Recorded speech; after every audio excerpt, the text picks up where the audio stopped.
Right, these are ovaries, right. इनसे ही arise होती हैं आपकी फैलोपियन ट्यूब्स और ये आगे कंटिन्यू करती है uterus. So this one is uterus, right. This structure by chance कोई एक्सीडेंट हो गया, जोर से गिर गई, तो हो सकता है कि हाइमेन टॉर्न हो गई हो सकता है कि वेजाइनल टेम्पॉन्स जो यूज किए जाते हैं, टेम्पॉन्स आर बेसिकली द हम लोग एक टाइप के स्ट्रक्चर्स यूज करते हैं ड्यूरिंग द मेंस्ट्रुएशन, जो कि हेल्प करते हैं एज अ पैड्स वर्क करते हैं, ठीक है। तो इंसर्शन ऑफ वेजाइनल टेम्पॉन से भी है आपकी, और कप्स वगैरह जो है उनसे भी है, टॉर्न हो सकती है। वो करना आपका कर्तव्य है, आप अपनी एनसीईआरटी में मेंशन करेंगे जैसे जैसे मैं पढ़ा रही हूँ। मदर की बॉडी अपने यंग वन को फीड करने के लिए बेटा मिल्क का प्रोडक्शन करती है अपनी मेमोरी ग्लैंड्स में, that is also influenced by some hormone. लेकिन अचानक से खबर आई कि पार्चुरेशन का टाइम हो गया, वहाँ फीमेल बैठी बैठी अपने नोट्स बना रही थी oogenesis के कि भाई मियोसिस 1 स्टार्ट कर दी है, और वहाँ पर नोटिस आया कि भाई पार्चुरेशन का टाइम हुआ है।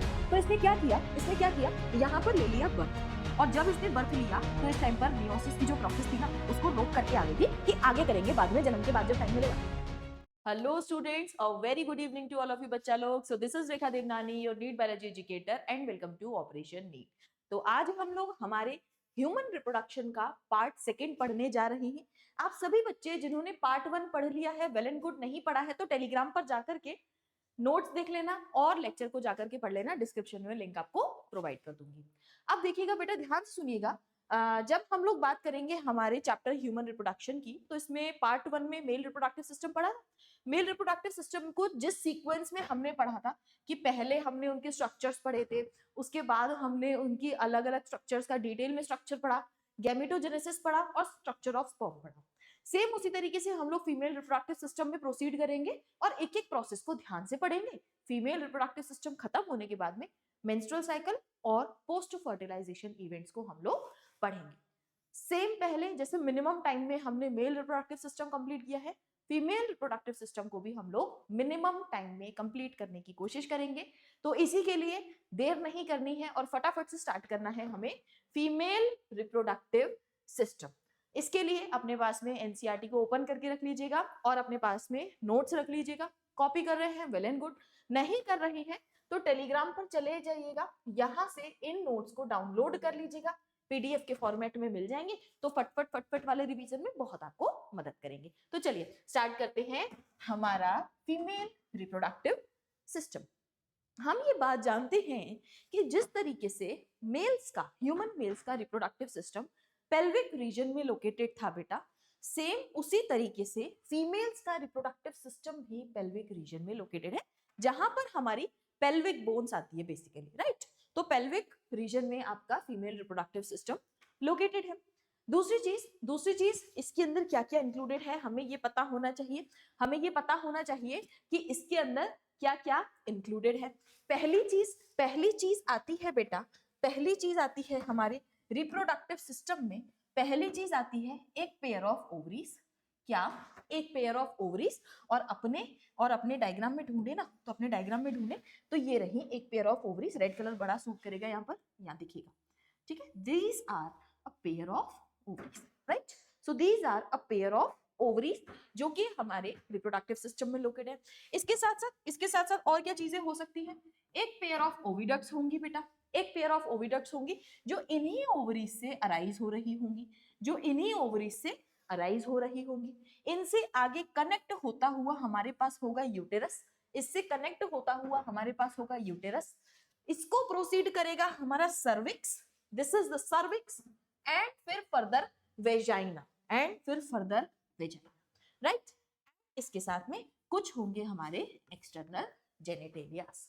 यानी कि हमें इस चैप्टर में हमारे हर एक स्ट्रक्चर को डिटेल में पढ़ना है और फिर हम लोग देखेंगे कि ओवरीज के अंदर गैमेटोजेनेसिस का प्रोसेस किस तरीके से होता है।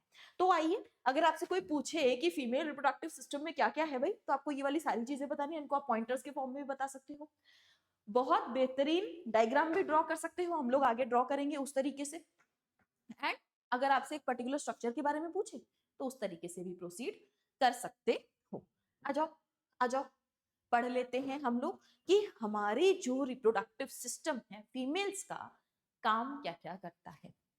अच्छा, आपको याद है क्या, जब हम लोगों ने पहले वाला लेक्चर इसमें पढ़ा था तो हमने देखा था ह्यूमन रिप्रोडक्शन में, सेक्सुअल रिप्रोडक्शन की जो प्रोसेस है ह्यूमंस में, इसमें कुछ इवेंट्स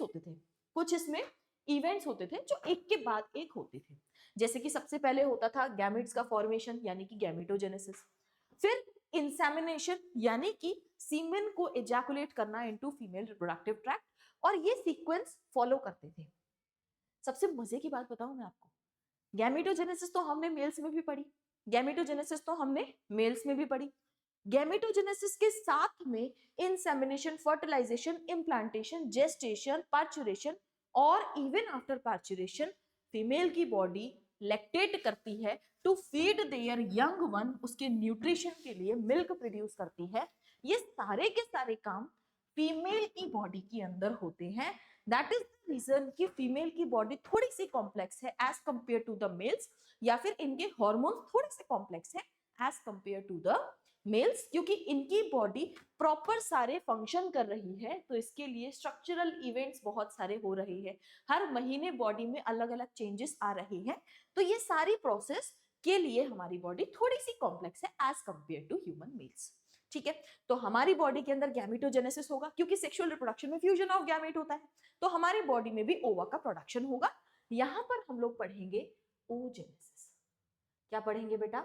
oogenesis। दूसरी चीज हमारी ही बॉडी के अंदर होता है इंसेमिनेशन, हमारी ही बॉडी के अंदर होता है इंसेमिनेशन, यानी कि मेल्स का पेनिस इंसर्ट किया जाएगा इनटू फीमेल रिप्रोडक्टिव ट्रैक्ट और वहां पर इंसेमिनेट या इजैकुलेट किया जाएगा अपना सीमेन। ठीक है, तीसरी चीज फर्टिलाइजेशन, फीमेल की फैलोपियन ट्यूब्स के अंदर ही होता है मेल गैमीट और फीमेल गैमीट का फ्यूजन या फर्टिलाइजेशन, और इसके बाद में फर्टिलाइज जो जाइगोट बना है ये फर्दर डेवलप होके फीमेल्स की बॉडी के अंदर वूम्ब में इम्प्लांट होता है, यानी कि इम्प्लांटेशन कहाँ हुआ? फीमेल्स की बॉडी में। इसके अलावा जेस्टेशन का पीरियड वो जो इम्प्लांटेड एम्ब्रियो है पूरे अगले 6 महीने तक किस तरीके से डेवलप करेगा, वो पूरे अगले 9 महीने तक किस तरीके से डेवलप करेगा, that process is gestation, embryonic development, which is a 9-month period, जिसे हम लोग आसान भाषा में प्रेगनेंसी भी कहते हैं। और after that period of gestation fully matured child का या बेबी का डिलीवरी यानी कि बर्थ होता है, और इस प्रोसेस को हम लोग बायोलॉजिकल लैंग्वेज में पार्च्यूरेशन कहते हैं। इसके बाद में इवन आफ्टर पार्च्यूरेशन मदर की बॉडी अपने यंग वन को फीड करने के लिए बेटा मिल्क का प्रोडक्शन करती है अपनी मेमोरी ग्लैंड्स में, that is also influenced by some hormones, और इस प्रोसेस को हम लोग कहते हैं लैक्टेशन। लैक्टेटिंग मदर जो है इनका लैक्टेशन पीरियड वेरी कर सकता है, 6 मंथ से लेकर के 3 इयर्स तक भी ये लैक्टेट कर सकती है आफ्टर द पार्च्यूरेशन। ओके, तो लैक्टेशन पीरियड वेरी करता है, उस पर आपको नहीं बढ़ना है। ये प्रोसेस का सीक्वेंस क्या है ये आपको पता होना चाहिए। इतनी बात क्लियर है क्या?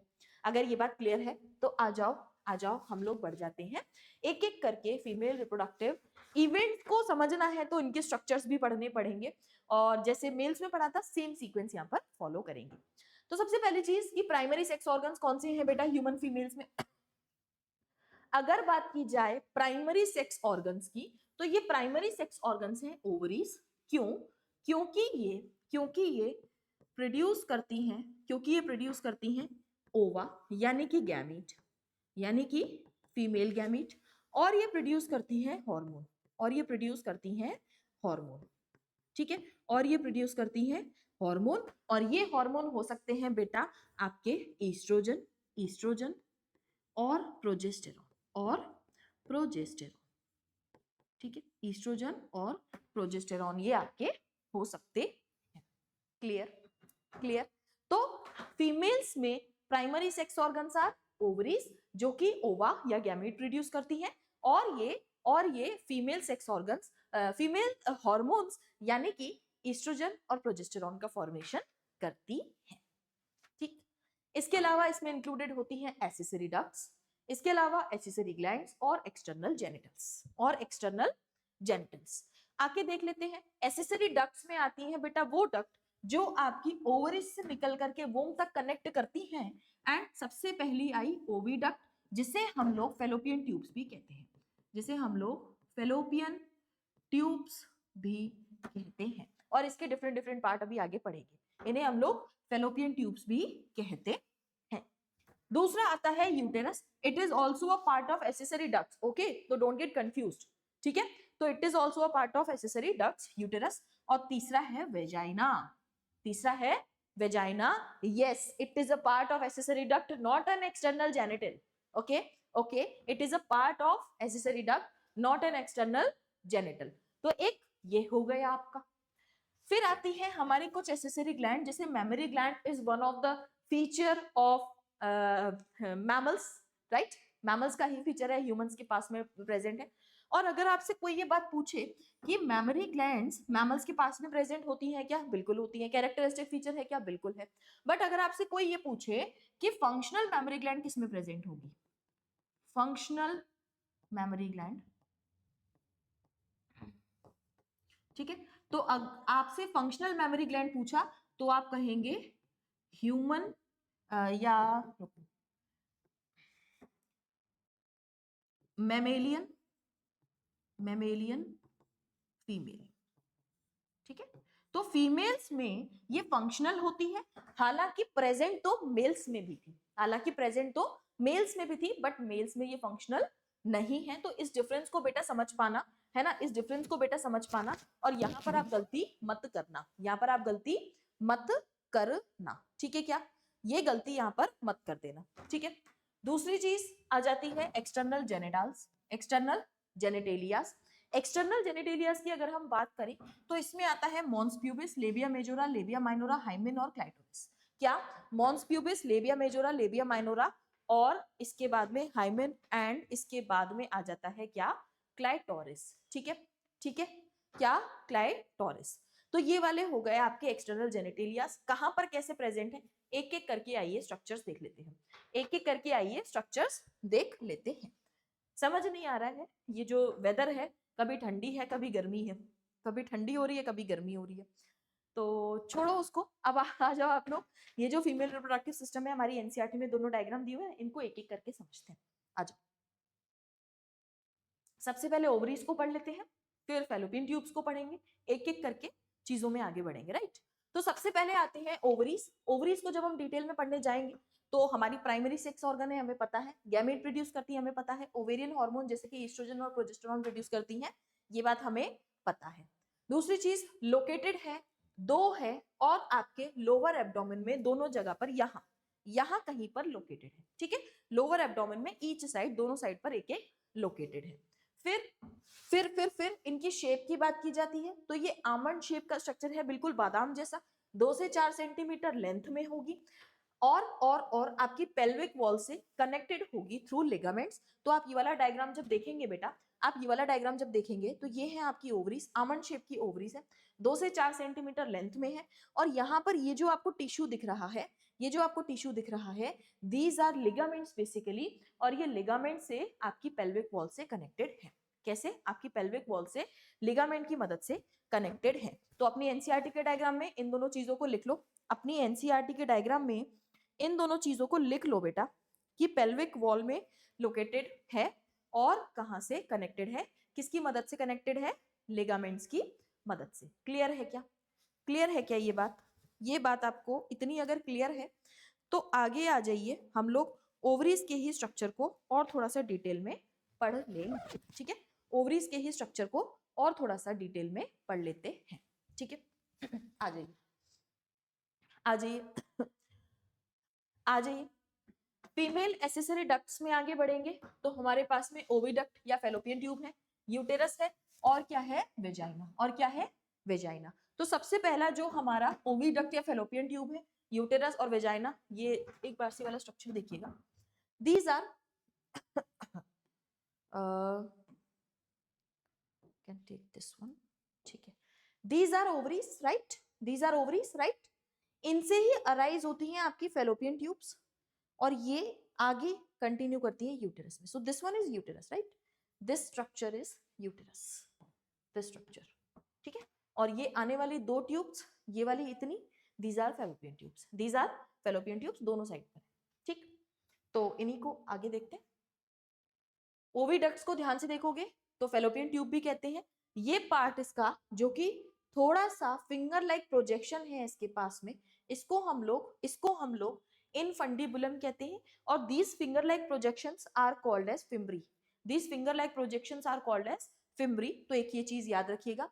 इसी फेलोपियन ट्यूब में आप देख पा रहे हैं एक जगह थोड़ा सा बल्ज्ड पार्ट दिख रहा है, एक जगह थोड़ा सा बल्ज्ड पार्ट दिख रहा है, and this bulged part is called as ampulla. This bulged part is called as ampulla, and वो पार्ट जो सीधा अब यूटेरस पे जाके कनेक्ट करने वाला है, this part is called as isthmus. This part is called as isthmus. सबसे इंपॉर्टेंट चीज, जहां पर एम्प्यूला मेंशन्ड है आपके एनसीईआरटी के डायग्राम में, वहां पर लिख लीजिएगा site of fertilisation, site of fertilisation. ठीक है, तो अगर फर्टिलाइजेशन होगा बेटा, तो ये आपके इधर होगा एम्प्यूला में। पुरानी एनसीईआरटी जिन बच्चों के पास है वहां पर एम्प्यूला स्थमक रीजन दिया था, एम्प्यूलरी स्थमिक रीजन, तो वहां नहीं है, सिर्फ ampulla is the site of fertilisation. ठीक है, तो ये चीज लिख लीजिएगा। पूछा जाए तो आप बताएंगे इनफंडिबुलम, एम्प्यूला, स्थमस, इसके 3 पार्ट है। इनफंडिबुलम ओवरीज के पास है और फिंगर लाइक प्रोजेक्शन होते हैं इसके पास, जिसे हम लोग फिम्बरी कहते हैं। इसका मेन काम ये है कि जब ये ओवा रिलीज करता है ना, तो ये इस ओवा को कैच करने का काम करते हैं, इस ओवा को कैच करने का ये काम करते हैं। ठीक है, एक एक करके जान लेते हैं। इनफंडिबुलम फलन शेप है, फनल शेप है, दिख रही है हमें। कैसी शेप की है? फनल शेप की है। क्लोज है हमारी ओवरी के, हाँ बिल्कुल ओवरी के बिल्कुल पास वाला पार्ट है। इसके जो एजेस हैं इसमें फिंगर लाइक प्रोजेक्शन है, जिन्हें हम लोग कहते हैं फिम्बरी, जिसका काम है which help in collection of ovum after ovulation. ठीक है, दूसरी चीज आ जाती है ampulla. Ampulla is wider part which is a site of fertilization. It is a wider part and site of fertilization. Isthmus के बारे में लास्ट पार्ट ऑफ ओविडक्ट है, नैरो ल्यूमेन होती है, एकदम पतला होता है, और यूटेरस को आगे जाकर के ज्वाइन कर लेता है, यूटेरस को आगे जाकर के ये ज्वाइन कर लेता है। आगे बढ़े, यूटेरस के बारे में पढ़ लेते हैं।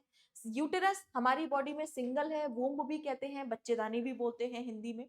इन्वर्टेड पियर के शेप का होता है, नाशपाती देखा है, उसी को उल्टा करके रख दो, इन्वर्टेड पियर जैसा शेप है इसका। और हमारी पेल्विक वॉल में ये लोकेटेड है, और इसको सपोर्ट किया हुआ है किसने? लिगामेंट्स ने। हमारी पेल्विक वॉल में लोकेटेड है, इसको सपोर्ट किया हुआ है लिगामेंट्स ने, और ये ना बेसिकली यूरिनरी ब्लैडर के ऊपर प्रेजेंट होता है, तो इससे फर्दर और भी चीजें हैं ड्यूरिंग प्रेगनेंसी, वो मैं आपको बताऊंगी क्या क्या चेंजेस फिर फर्दर इसमें आते हैं। आगे देखिए, तो यूटेराइन वॉल को ध्यान से पढ़ लेते हैं, यूटेरस में जा ही रहे हैं तो ध्यान से पढ़ लेते हैं। ये जो बेटा आपका यूटेरस है ना, ये वाला, इसमें 3 लेयर है। इसकी जो दीवार है ना, इट इज बेसिकली कैविटी, जहां पर बच्चे का घर है, यहाँ पर डेवलप होगा बेबी। तो this is the cavity, and इसका ये जो लेयर्स है ना, इसकी ये जो वॉल है, इधर होगा डेवलपमेंट, इधर होगा, इसके अंदर होगा डेवलपमेंट, और इसके बाहर क्या है? वॉल के पास है 3 लेयर, और इन 3 लेयर को हम लोग पढ़ते हैं। सबसे बाहर की जो कवरिंग बनी है बेटा, सबसे बाहर की जो कवरिंग बनी है उसका नाम है पेरीमेट्रियम। इसका नाम है क्या? पेरीमेट्रियम। और ये वाला डायग्राम बड़े ध्यान से देखिएगा, दिस वन इज पेरीमेट्रियम। जो ये ब्लैक लाइनिंग है ना, इसको एनसीईआरटी लेबल करें, तो एनसीईआरटी की लेबलिंग इंपॉर्टेंट है, भूलना नहीं है। दिस वन इज पेरीमेट्रियम, जो हमारी क्या है? एनसीईआरटी की सबसे बाहर वाली लेयर है। ठीक है, फिर इसके बीच में कुछ मस्कुलर लेयर आती है बेटा, बीच वाली मायोमेट्रियम, और सबसे अंदर आती है एंडोमेट्रियम। सबसे अंदर क्या आती है?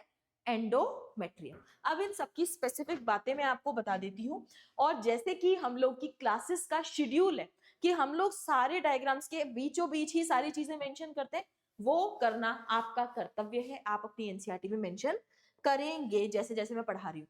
तो पेरीमेट्रियम सबसे बाहर वाली है, उसके आगे एक पॉइंटर लिख दीजिएगा, एक्सटर्नल है, और कैसी है? बहुत ही पतली होती है, बिल्कुल मेम्ब्रेनस होती है, थिन एंड मेम्ब्रेनस होती है।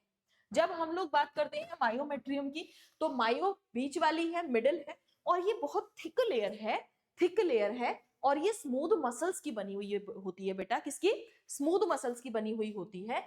और यही वो लेयर है जो eight the time of delivery of the baby, eight the time of parturition of the baby, ये कॉन्ट्रैक्ट करती है और डिलीवरी में फैसिलिटेट करती है, हेल्प करती है। ठीक है, ठीक है, तो ये हो गई। फिर आती है एंडोमेट्रियम, जो कि सबसे अंदर वाली लेयर है बेटा। ग्लैंडुलर है, इसके पास में बहुत सारी ग्लैंड है। वेस्क्यूलर है, इसके पास में ब्लड की भी सप्लाई है। और ये साइक्लिक चेंजेस में जाती है ड्यूरिंग द मेंस्ट्रुअल साइकिल। हर महीने जो पीरियड का ब्लड फ्लो है उसके साथ में सिर्फ ब्लड नहीं है, एंडोमेट्रियम के कुछ क्लॉट्स भी एज अ रिमेन्स बाहर आ रहे हैं। यानी कि जो हमारी मेंस्ट्रुअल साइकिल है उसके दौरान ये हमेशा टूटती और फिर दोबारा से बनती है। हमारी जो 28 दिन की मेंस्ट्रुअल साइकिल है बेटा, इसमें पहले ये एंडोमेट्रियम बनती है फॉर इम्प्लांटेशन। अगर फर्टिलाइजेशन नहीं हुआ तो ये डिजेनरेट हो जाती है और as the in the form of period blood flow ये आपकी एलिमिनेट बॉडी से अगेन हो जाती है, अगली साइकिल के लिए दोबारा प्रिपेयर की जाती है। तो ये परमानेंट नहीं है, ये दोनों लेयर आपकी परमानेंट है, ये लेयर आपकी परमानेंट नहीं है, ये साइक्लिक चेंजेस में जाती है।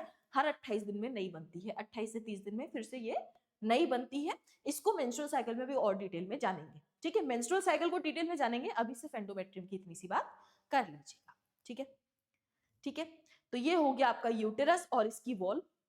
यूटेरस की जो लास्ट में ओपनिंग है, यूटेरस की ये जो लास्ट में ओपनिंग है ये, ठीक है, ये जो यूटेरस है ये लास्ट में ओपन होता है बेटा वेजाइना में थ्रू अ नैरो सर्विक्स। यानी कि पहले यूटेरस के बाद में यहाँ आएगा सर्विक्स और सर्विक्स के बाद में वेजाइना, या जो एक ट्यूब लाइक स्ट्रक्चर बना उसी में सर्वाइकल कैनाल और वेजाइना की वेजाइनल कैनाल कह सकती हूँ।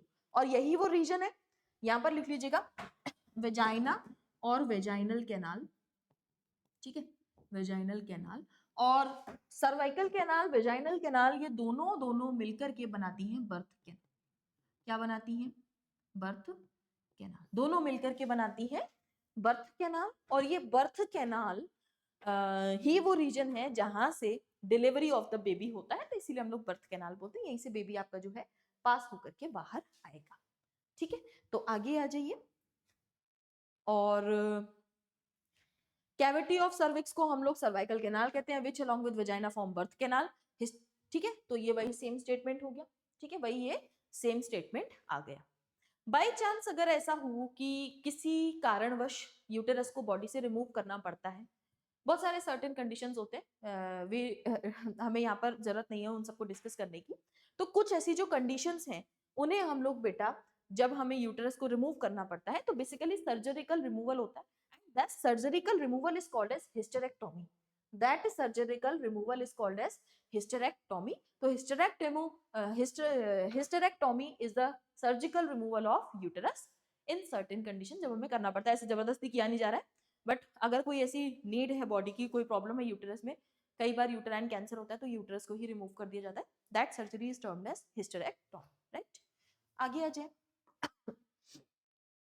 तो हमारे पास में आ जाते हैं फीमेल के एक्सटर्नल जेनिटेलियास। हमने एक एक करके पढ़ते जा रहे थे ना, एक एक करके पढ़ते जा रहे थे, बहुत ही स्पीड में कवर हो रहा है चैप्टर, बहुत सारी चीजें एनसीईआरटी की हम लोग कवर कर रहे हैं।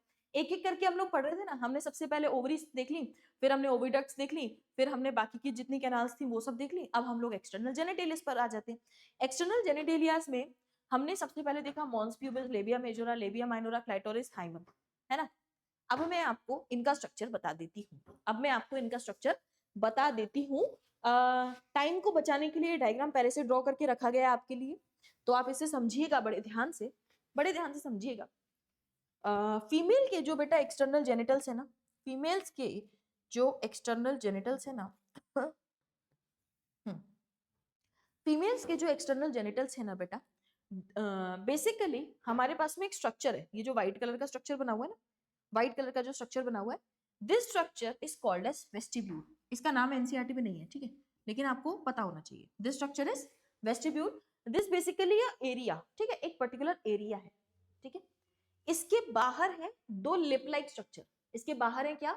दो लिप लाइक स्ट्रक्चर। क्या है? दो लिप लाइक स्ट्रक्चर। और उसके बाद में अ cushion of fatty tissue present है, जिसके ऊपर प्यूबिक हेयर्स की ग्रोथ है, जिसे हम लोग कहते हैं मॉन्स प्यूबिस, ठीक है। तो सबसे बाहर हमारे पास में एक फैटी कुशन की लेयर है, जिसे हम लोग मॉन्स प्यूबिस कहते हैं, और इसी के ऊपर प्यूबिक हेयर्स की ग्रोथ भी होती है।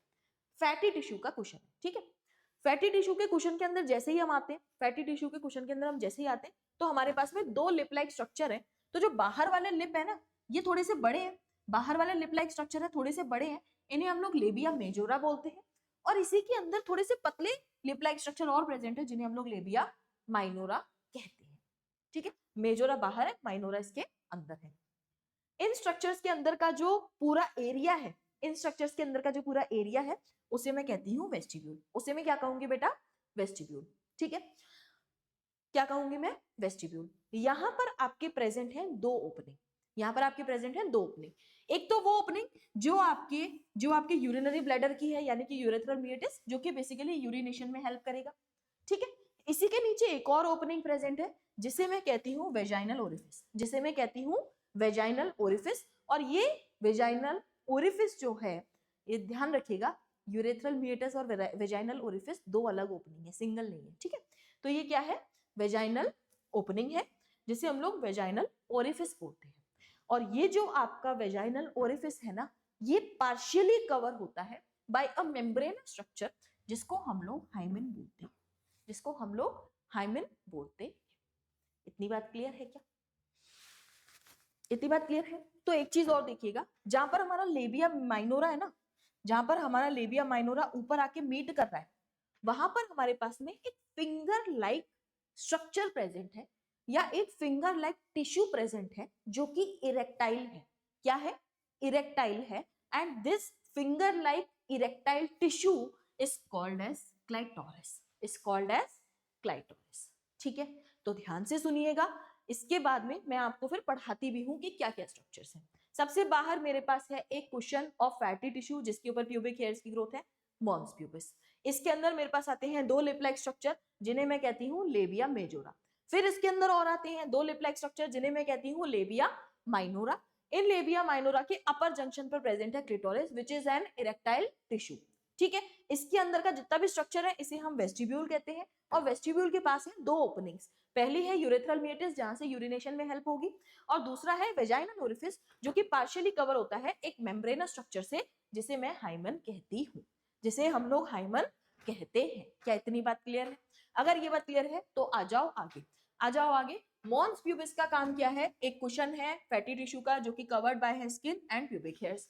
दूसरा labia majora fleshy folds of tissues हैं जो कि एक्सटेंड डाउन कर रहे हैं मॉन्स प्यूबिस से और सराउंड कर रहे हैं वेजाइनल ओपनिंग को। लेबिया माइनोरा क्या है? पेयर्ड फोल्ड है tissue under labia majora. Clitoris क्या है? टाइनी फिंगर लाइक स्ट्रक्चर है at the upper junction of two labia minora above the urethral opening. Urethral opening के ऊपर दिख रहा है ना, सेम ड्रॉ करना है आपको। ठीक है, फिर आता है हाइमेन, एक मेम्ब्रेन है जो कि पार्शियली कवर करती है हमारी वेजाइना की ओपनिंग को, जो कि पार्शियली कवर करती है वेजाइना की ओपनिंग को। ठीक है, ठीक है क्या? ये बात अगर हो गई है, ये बात अगर हो गई है तो आ जाइए हाइमेन के बारे में थोड़ी सी चर्चा कर लेते हैं जो कि एनसीईआरटी ने की हुई है, जो कि आपकी एनसीईआरटी ने की हुई है कि हाइमेन जो है, एक इसके पीछे थोड़ा सा मिसकंसेप्शन है कि ये हमेशा फर्स्ट क्वाइटस के दौरान टॉर्न हो जाती है। हाँ बिल्कुल सही बात है, एक मेम्ब्रेन है ना हमारी वेजाइना को कवर कर रही है, अगर इसके अंदर पेनिस इंसर्ट किया जाएगा तो ऑब्वियस ही बात है कि टॉर्न हो जाएगी, ऑब्वियस ही बात है कि टॉर्न हो जाएगी। तो जो हाइमन है टॉर्न ड्यूरिंग फर्स्ट क्वाइटस या फिर सेक्सुअल इंटरकोर्स, हाँ बिल्कुल सही बात है। ठीक है, तो इसे as a sign of virginity माना जाता है। हाँ ठीक है, अगर ये प्रेजेंट है तो इसका मतलब सेक्सुअल इंटरकोर्स नहीं हुआ है, तो वर्जिनिटी का साइन है। बट क्या होता है, ऐसा जरूरी नहीं है कि ये हर बार सेक्सुअल इंटरकोर्स के बाद में टॉर्न हो जाए, कई बार ये परसिस्ट भी रह जाती है। और कई बार ऐसा होता है कि इवन अगर सेक्सुअल इंटरकोर्स नहीं हुआ है तो भी किसी और लाइफ में इवेंट की मदद से ये टॉर्न पहले ही हो जाती है, ये टॉर्न पहले ही हो जाती है। जैसे कि कई बार बाय चांस कोई एक्सीडेंट हो गया, जोर से गिर गई, तो हो सकता है कि हाइमेन टॉर्न हो गई हो सकता है कि वेजाइनल टेम्पॉन्स जो यूज किए जाते हैं, टेम्पॉन्स आर बेसिकली द हम लोग एक टाइप के स्ट्रक्चर्स यूज करते हैं ड्यूरिंग द मेंस्ट्रुएशन जो कि हेल्प करते हैं एज अ पैड्स वर्क करते हैं। ठीक है, तो इंसर्शन ऑफ टेम्पो वेजाइनल टेम्पॉन से भी ये आपकी, और कप्स वगैरह जो है उनसे भी ये टॉर्न हो सकती है। इसके अलावा अगर वो पर्टिकुलर फीमेल एक्टिवली पार्टिसिपेट करती है स्पोर्ट्स एक्टिविटी में, जैसे कि साइकिलिंग हो गया, हॉर्स राइडिंग हो गया एटसेट्रा, तो भी ये पहले टॉर्न हो सकती है क्योंकि बॉडी एक्टिव है। ठीक है, क्योंकि बॉडी एक्टिव है। तो कई सारी चीजें हो सकती हैं जब ये पहले ही टॉर्न हो जाए। हो सकता है कि इवन आफ्टर सेक्सुअल इंटरकोर्स या कोइटस ये परसिस्ट रह जाए, ये स्लाइटली बस थोड़ी सी सरक जाए, ये बस थोड़ी सी स्लाइटली सरक जाए, ठीक है। तो जरूरी नहीं है फर्स्ट सेक्सुअल इंटरकोर्स में हाइमन टॉर्न ही हो, ये पहले भी हो सकती है, इवन आफ्टर भी ये परसिस्ट रह सकती है। तो हमारी एनसीईआरटी कहती है द प्रेजेंस और absence of hymen is not a reliable indicator of virginity और सेक्सुअल एक्सपीरियंस। हमारी एनसीईआरटी आपको थोड़ा सा ज्ञान दे रही है मुफ्त में, तो रख लो लिख करके, हो सकता है कि इसी से क्वेश्चन भी आ जाए, राइट। तो आगे आ जाइए, हो सकता है बोर्ड्स में ऐसा क्वेश्चन आए कि पूछा जाए hymen is present, the presence and absence of hymen is not a reliable indicator of virginity, justify. तो आपको ये बातें बतानी है, तो आपको ये सारी बातें बतानी है जस्टिफाई करके, ठीक है। आगे आ जाइए, आगे आ जाइए। इस स्ट्रक्चर में हमने ये पूरे स्ट्रक्चर्स पढ़ लिए ना, सारे स्ट्रक्चर्स पढ़ करके आ गए हम लोग ये वाले सारे स्ट्रक्चर्स पढ़ करके आ गए क्या। तो हमने क्या पढ़ा, ओवरीज पढ़ ली, इनसे निकली हुई फेलोपियन ट्यूब्स पढ़ ली, यूटेरस की पढ़ ली, इस पर सारी लेबलिंग आप करोगे एनसीईआरटी में। और ये जो वो बच्चे हैं ना जो व्हाट्सएप पर कनेक्टेड है मेरे साथ, वो तो ये सारी लेबलिंग लिख करके मुझे फोटो भी क्लिक करके भेजेंगे, टेलीग्राम वाले टेलीग्राम पर भेजेंगे, ठीक है। तो ये मुझे चाहिए, इस डायग्राम को पूरा रंगा हुआ मुझे फोटो चाहिए, जो हम लोग क्लासेस में करते हैं सेम वैसे, राइट। तो एक ये हो गया, और ये आपके वही इन्होंने डायग्राम को एक्सप्लेन किया, मैं बता देती हूँ वाला डायग्राम, ठीक है। This is the vaginal orifice, बेटा ध्यान से देखिएगा, ध्यान से देखिएगा, अगर ब्लू कलर अच्छा लगेगा। This is the vaginal orifice, ठीक, this is the vaginal orifice, और ये आपके बाहर वाले फोर्स है लेबिया मेजोरा, और इसके अंदर ये वाला और ब्राउन कलर का जो दिख रहा है दिस इज लेबिया माइनोरा, ठीक है। लेबिया माइनोरा में यहाँ पर वेजाइनल ओरिफिस है, यहाँ पर यूरेथ्रा है, this is the urinary bladder, this one is the urinary bladder. तो यहाँ पर क्या है, यूरेथ्रा, और इसी के अपर ये जो लेबिया माइनोरा है इनके अपर जंक्शन पर this finger like projection, this finger like projection is clitoris, ठीक है, this finger like projection is clitoris. और ये जो प्यूबिक सिम्फाइसिस की बोन दिख रही है इसे हटा दो, ठीक है। This one is urinary bladder, और ये आपकी जा रही है, ये आपकी जा रही है, यहाँ पर क्या है वेजाइनल ओरिफिस, इसके बाद में ये आगे पूरी ट्यूब वेजाइना, ये ट्यूब इसके आगे वाली सर्विक्स, और ये सर्विक्स के ऊपर पूरा आपका यूटेरस। तो मैंने कहा ना यूरिनरी ब्लैडर के ऊपर सोता है आपका यूटेरस, तो इसी तरीके से लोकेटेड है। पीछे वाला एक एनस की ओपनिंग आपको दिख रही है, और रेक्टम और आपकी पूरी एलिमेंट्री कैनाल, ठीक है, ठीक है। तो 3 ओपनिंग यहाँ पर इस तरीके से प्रेजेंट है फीमेल रिप्रोडक्टिव सिस्टम कि में तो एक ही है, बाकी फीमेल की बॉडी में ऐसे 3 ओपनिंग है, ठीक है। आगे बढ़े क्या, आ जाए मेमोरी ग्लैंड्स, मेमोरी ग्लैंड्स का स्ट्रक्चर। आगे हम लोग रिप्रोडक्टिव सिस्टम में लास्ट में ग्लैंड्स भी पढ़नी थी ना, तो मेमोरी ग्लैंड्स हमारी एनसीईआरटी में है, पढ़ेंगे हम, ठीक है। मेमोरी ग्लैंड्स जो है, एक फंक्शनल मेमोरी ग्लैंड प्रेजेंट होना is a characteristic feature of all female mammal, और ऑल जहां एनसीईआरटी लिख रही है भाई साहब बहुत इंपॉर्टेंट, ठीक है। तो सभी फीमेल मैमल्स का कैरेक्टरिस्टिक फीचर है presence of functional mammary gland, क्या, presence of functional mammary gland, ठीक है। बेसिकली ये पेयर्ड स्ट्रक्चर हैं जिन्हें हम लोग नॉर्मल लैंग्वेज में ब्रेस्ट भी बोलते हैं, और इसके पास में होता है glandular tissue and variable amount of fat. क्या होगा, ये जो ब्रेस्ट है इनमें कुछ टिश्यू प्रेजेंट होता है जिन्हें ग्लैंडुलर टिश्यू कहते हैं, जिनके अंदर मिल्क प्रोड्यूस होता है, और इनके पास में प्रेजेंट होता है फैट।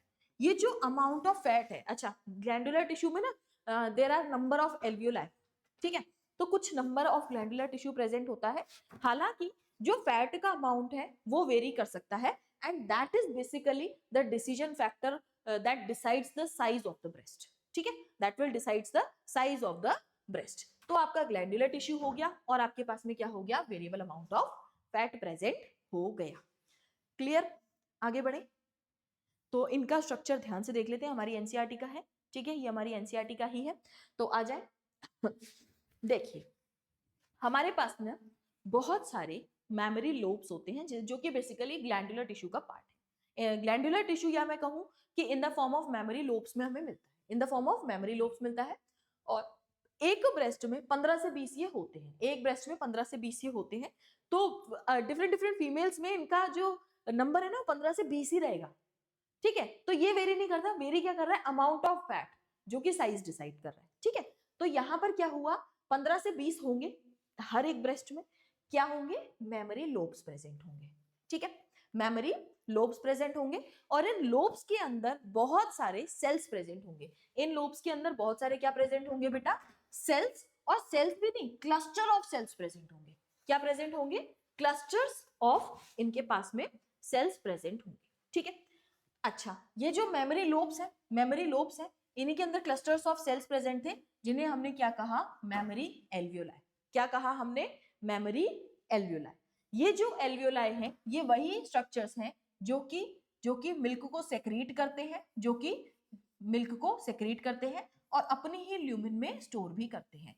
क्या करते हैं, मिल्क को सेक्रीट करते हैं और अपने ही ल्यूमिन में स्टोर भी करते हैं।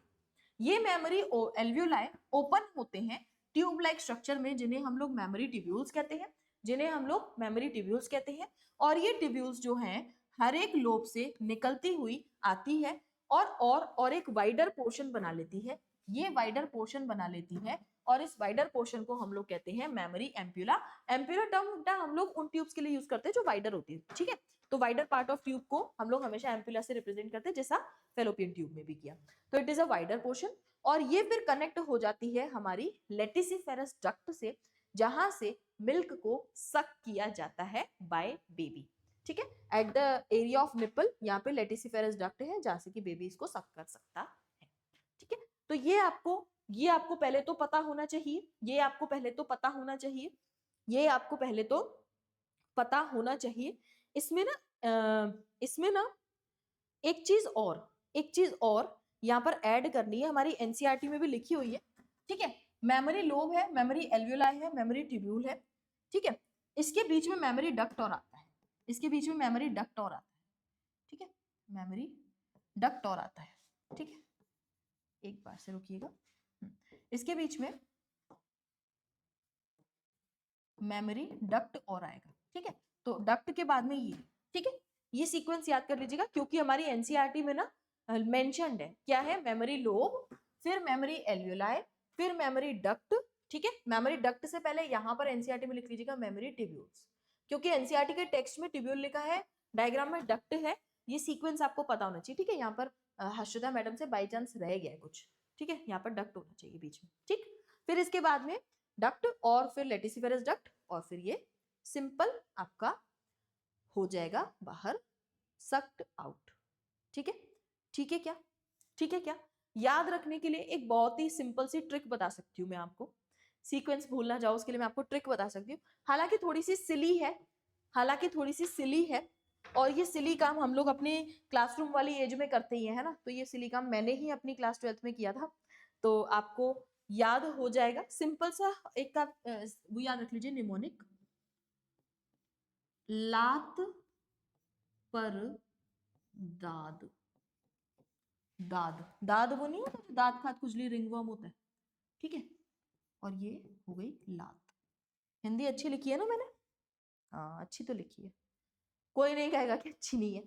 लात पर दाद, ऐसे करके मैंने ट्रिक बनाई थी, तो आपको कैसे याद रहेगा, L stands for लात का L stands for lobe, A stands for alveoli, T stands for tubule, ठीक है। तो हो गया लात, बीच में लगा दो पर, ठीक है, बीच में लगा दो पर, और फिर आएगा दाद, duct ampulla duct, duct ampulla duct. Last में लेटिसिफेरस डक्ट आती है, तो बीच वाली डक्ट मेमोरी डक्ट होगी, ट्यूब्यूल तो एक ही आई तो वो मेमोरी हो गई, और फिर एल्वियोलाई और लोब तो एक ही था तो बाकी सब मेमोरी हो गए। लास्ट वाली डक्ट इज लेटिसिफेरस डक्ट। तो लात पर दाद से सीक्वेंस आपको याद हो जाएगा बेटा, लात पर दाद से सीक्वेंस आपको याद हो जाएगा क्या, लात पर दाद से सीक्वेंस आपको याद हो जाएगा, L stands for memory lobe का L, फिर A स्टैंड्स फॉर लात का A stands for memory alveoli का A, फिर मेमोरी ट्यूब्यूल का T से हो गया, फिर आता है आपका दाद, तो मेमोरी डक्ट का D, फिर मेमोरी एम्प्यूला का A, और फिर लेटिसिफेरस डक्ट का D। तो लात पर दाद से आप इस सीक्वेंस को याद कर सकते हो, ठीक है। आगे बढ़े क्या, आगे बढ़े क्या आ जाइए, सारे स्ट्रक्चर्स तो पढ़ ही लिए, गैमेटोजेनेसिस देख लेते हैं फीमेल्स में कैसे होता है, सारे स्ट्रक्चर्स तो पढ़ ही लिए हैं, और गैमेटोजेनेसिस देख लेते हैं फीमेल्स में कैसे होता है। स्पीड में तो चल रहे हैं हम, है ना, पानी वानी पीना है क्या बीच में? बीच में पानी वानी पीना है क्या? हाँ पी लो, पी लो, पानी वानी पी लो एक बार, और एनसीईआरटी को देख लो, है ना, पानी वानी पी लो, एनसीईआरटी को देख लो, फिर हम लोग oogenesis स्टार्ट करते हैं।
हो गया क्या? पानी वानी पी लिया है? ये जिसको नोट करना था कर लिया है क्या? भाई मैंने भी बहुत सारा पानी पी लिया है, पूरी एक बॉटल। नहीं, हाइड्रेटेड तो रहना चाहिए ना, हाइड्रेटेड तो रहना ही चाहिए, है ना, हाइड्रेटेड तो रहना ही चाहिए भाई। हाइड्रेटेड नहीं रहोगे तो हेल्थ अच्छी नहीं रहती, स्किन ग्लो नहीं करती। है ना, तो आ जाओ, आ जाओ, आ जाओ, आ जाओ, आगे बढ़ जाते है ना। oogenesis स्टार्ट करते, oogenesis, राइट, oogenesis अब हम स्टार्ट करते हैं। ठीक है। oogenesis बेसिकली बेटा एक प्रोसेस है जिसमें हम लोग फॉर्मेशन करते हैं हमारे ओवम का, यानी कि फीमेल गैमीट का। ठीक है, किसका फॉर्मेशन कर रहे हैं हम? ओवम का, यानी कि फीमेल गैमीट का, राइट। ओवम का यानी कि फीमेल गैमीट का। ठीक है, इसमें हम किसका फॉर्मेशन कर रहे हैं? फीमेल गैमीट का। oogenesis यानी कि फॉर्मेशन ऑफ ओवम। क्लियर? ठीक है क्या? फॉर्मेशन ऑफ ओवम स्टार्ट कब होता है? जन्म से पहले ही स्टार्ट हो जाता है। मेल्स में स्पर्म का फॉर्मेशन, स्पर्मेटोजेनेसिस स्टार्ट होता था प्यूबर्टी में, ये बर्थ से पहले ही स्टार्ट है। फीमेल्स आर एडवांस यहाँ पर। ठीक है, डिसकॉन्टिन्यूस है, रुक रुक के फिर से स्टार्ट होता है, रुकता है फिर होता है, रुकता है फिर होता है, और अनइक्वल डिवीजन करता है। थोड़ी देर में समझ में आ जाएगा, थोड़ी देर में ये बात समझ में आ जाएगी। अब इस डायग्राम को देख करके जिन बच्चों की सांसों में जान ही नहीं है, मैम यहाँ तो ओवम लिखा है, न्यू एनसीईआरटी में तो सेकेंडरी oocyte है। न्यू एनसीईआरटी में तो सेकेंडरी oocyte है। हाँ बिल्कुल सही बात है, सेकेंडरी oocyte ही है ये, न्यू एनसीईआरटी में करेक्शन है। ठीक है, तो ओल्ड एनसीईआरटी का हमारा ये स्क्रीनशॉट था बेचारा, तो हम इसको कर लेते हैं सेकेंडरी ओवम, दिक्कत क्या है, लिख लेंगे। जिस बच्चे के पास में पुरानी एनसीईआरटी है आप अपने हाथों से लिख लो, है ना, अपने हाथों से लिख लो, दिक्कत क्या है?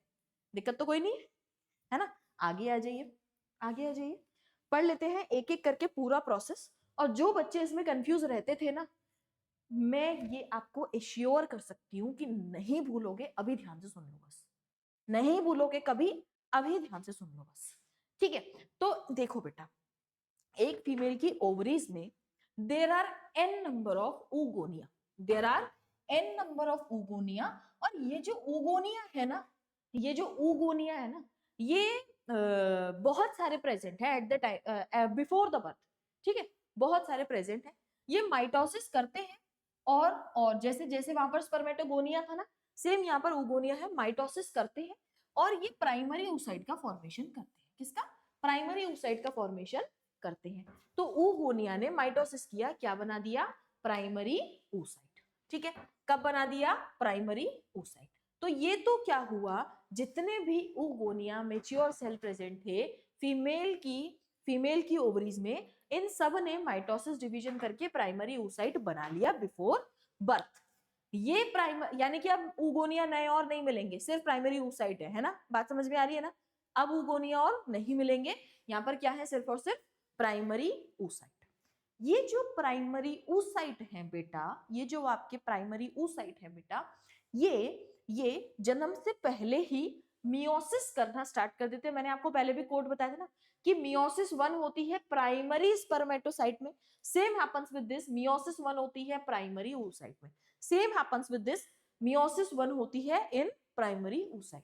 मियोसिस 1 भी स्टार्ट हो गई, लेकिन अचानक से खबर आई कि पार्चुरेशन का टाइम हो गया। वहां फीमेल बैठी बैठी अपने नोट्स बना रही थी oogenesis के, कि भाई मियोसिस 1 स्टार्ट कर दी है, और वहां पर नोटिस आया कि भाई पार्चुरेशन का टाइम हुआ है।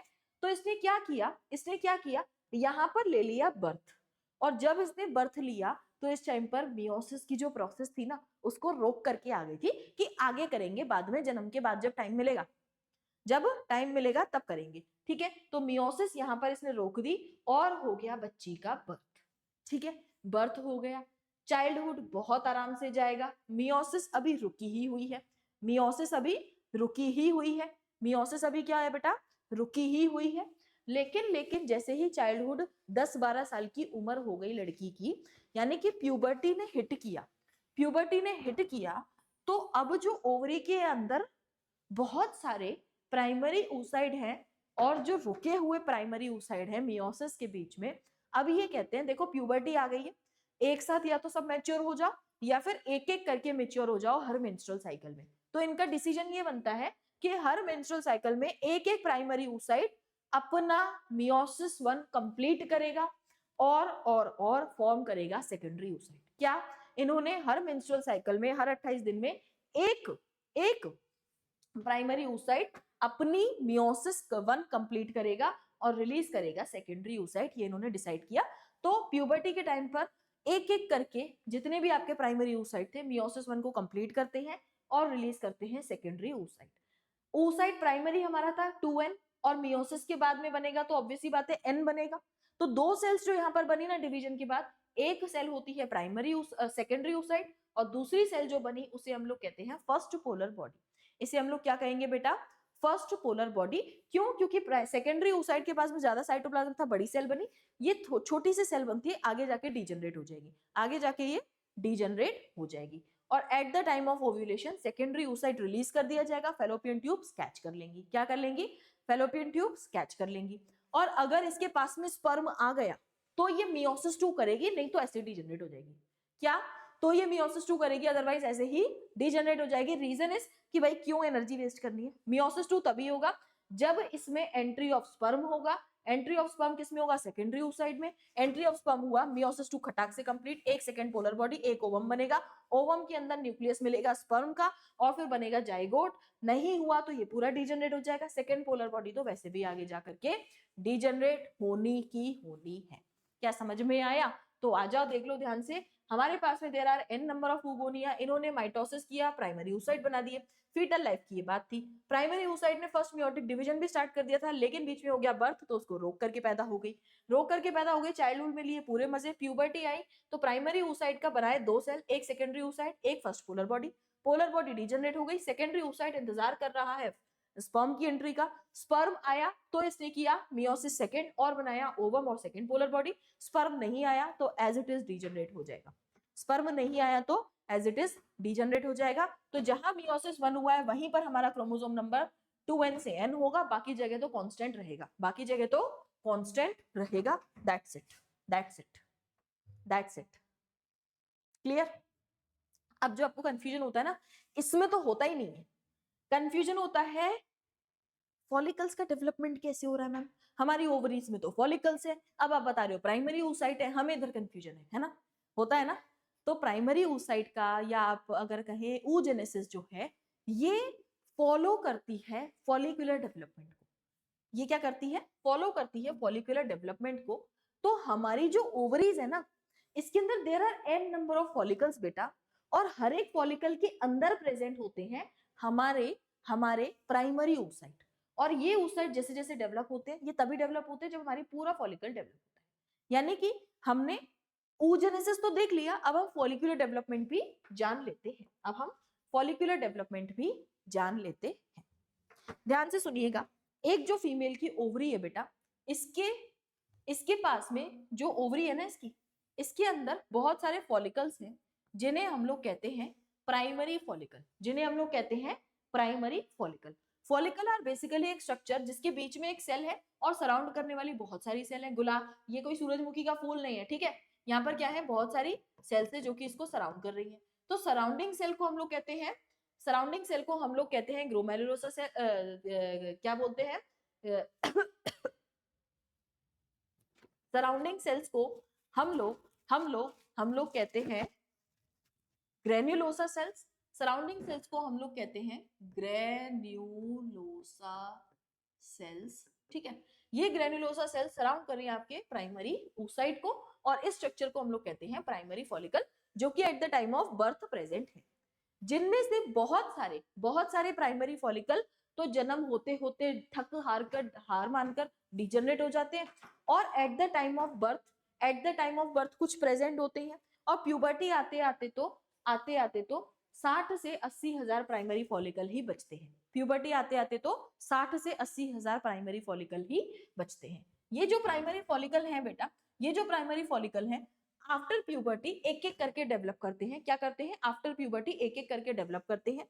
तो मान लीजिए कि एक प्राइमरी फॉलिकल ने डेवलपमेंट स्टार्ट किया, तो ऑब्वियस ही बात है प्राइमरी के बाद बनेगा सेकेंडरी। सेकेंडरी फॉलिकल का मतलब ये है कि इसके अंदर की जो सेल है वो तो अभी भी प्राइमरी oocyte है, सराउंड करने वाली जो सेल्स है कौन सी ग्रेन्युलोसा सेल्स, ये मल्टी लेयर्ड हो गई है, मतलब कि सिंगल लेयर से मल्टी लेयर्ड बना दी है, और इनके बाहर एक और लेयर आ गई है जिसे हम लोग थीका बोलते हैं। और जैसे ही सेकेंडरी फॉलिकल बना, बहुत जल्द ही इससे बन जाता है टर्शियरी फॉलिकल।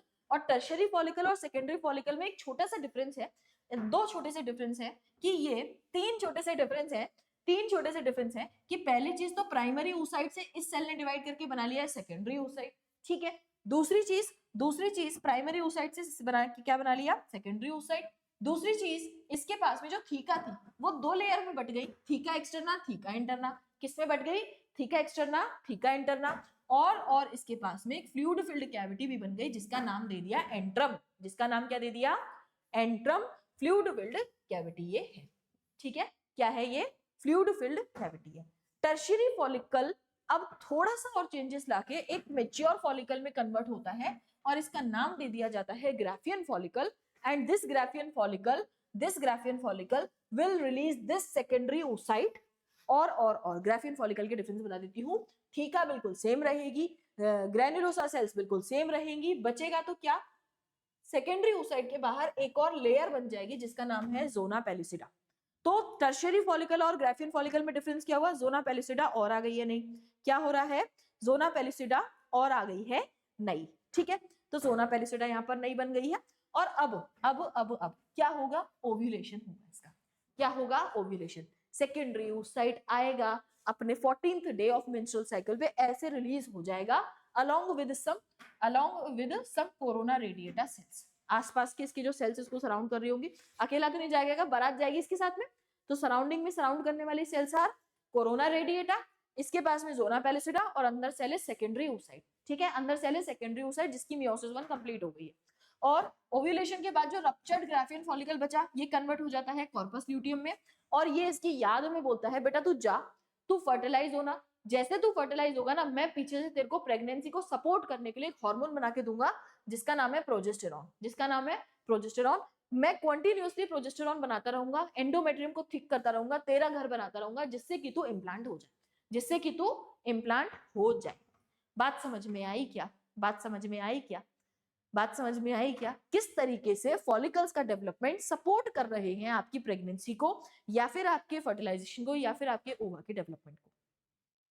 ठीक है, ठीक है। इतनी बात क्लियर हुई ना? अब क्या होगा? बाय चांस फर्टिलाइज हुआ तो वेल एंड गुड, प्रोजेस्टेरॉन बनता रहेगा।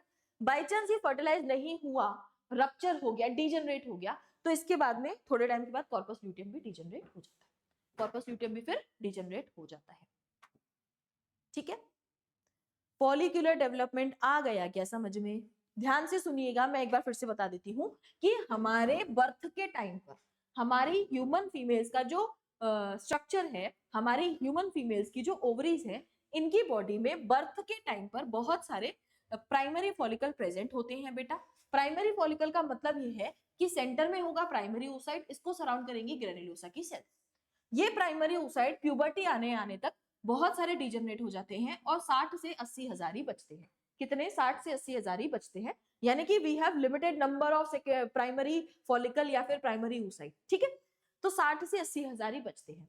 Eight the time of puberty एक एक करके ये फॉलिकल डेवलप होता है और सेकेंडरी oocyte को रिलीज करता है ओव्यूलेशन के लिए। मेंस्ट्रुअल साइकिल के हर मेंस्ट्रुअल साइकिल में एक एक रिलीज करता है, और हर मेंस्ट्रुअल साइकिल में रिलीज करने के लिए प्राइमरी फॉलिकल कन्वर्ट होता है into secondary follicle. Secondary follicle structure क्या है? जिसके अंदर सेल है प्राइमरी oocyte की, सराउंड कर रही है कुछ मल्टीलेयर्ड ग्रेन्युलोसा सेल्स को, और ये सराउंड कर रहा है एक लेयर ऑफ थीका सेल्स को। इसी के साथ साथ बहुत ही जल्द सेकेंडरी फॉलिकल कन्वर्ट हो जाता है टर्शियरी फॉलिकल में, और ये जो टर्शियरी फॉलिकल है सेकेंडरी फॉलिकल से बहुत अलग है। कैसे?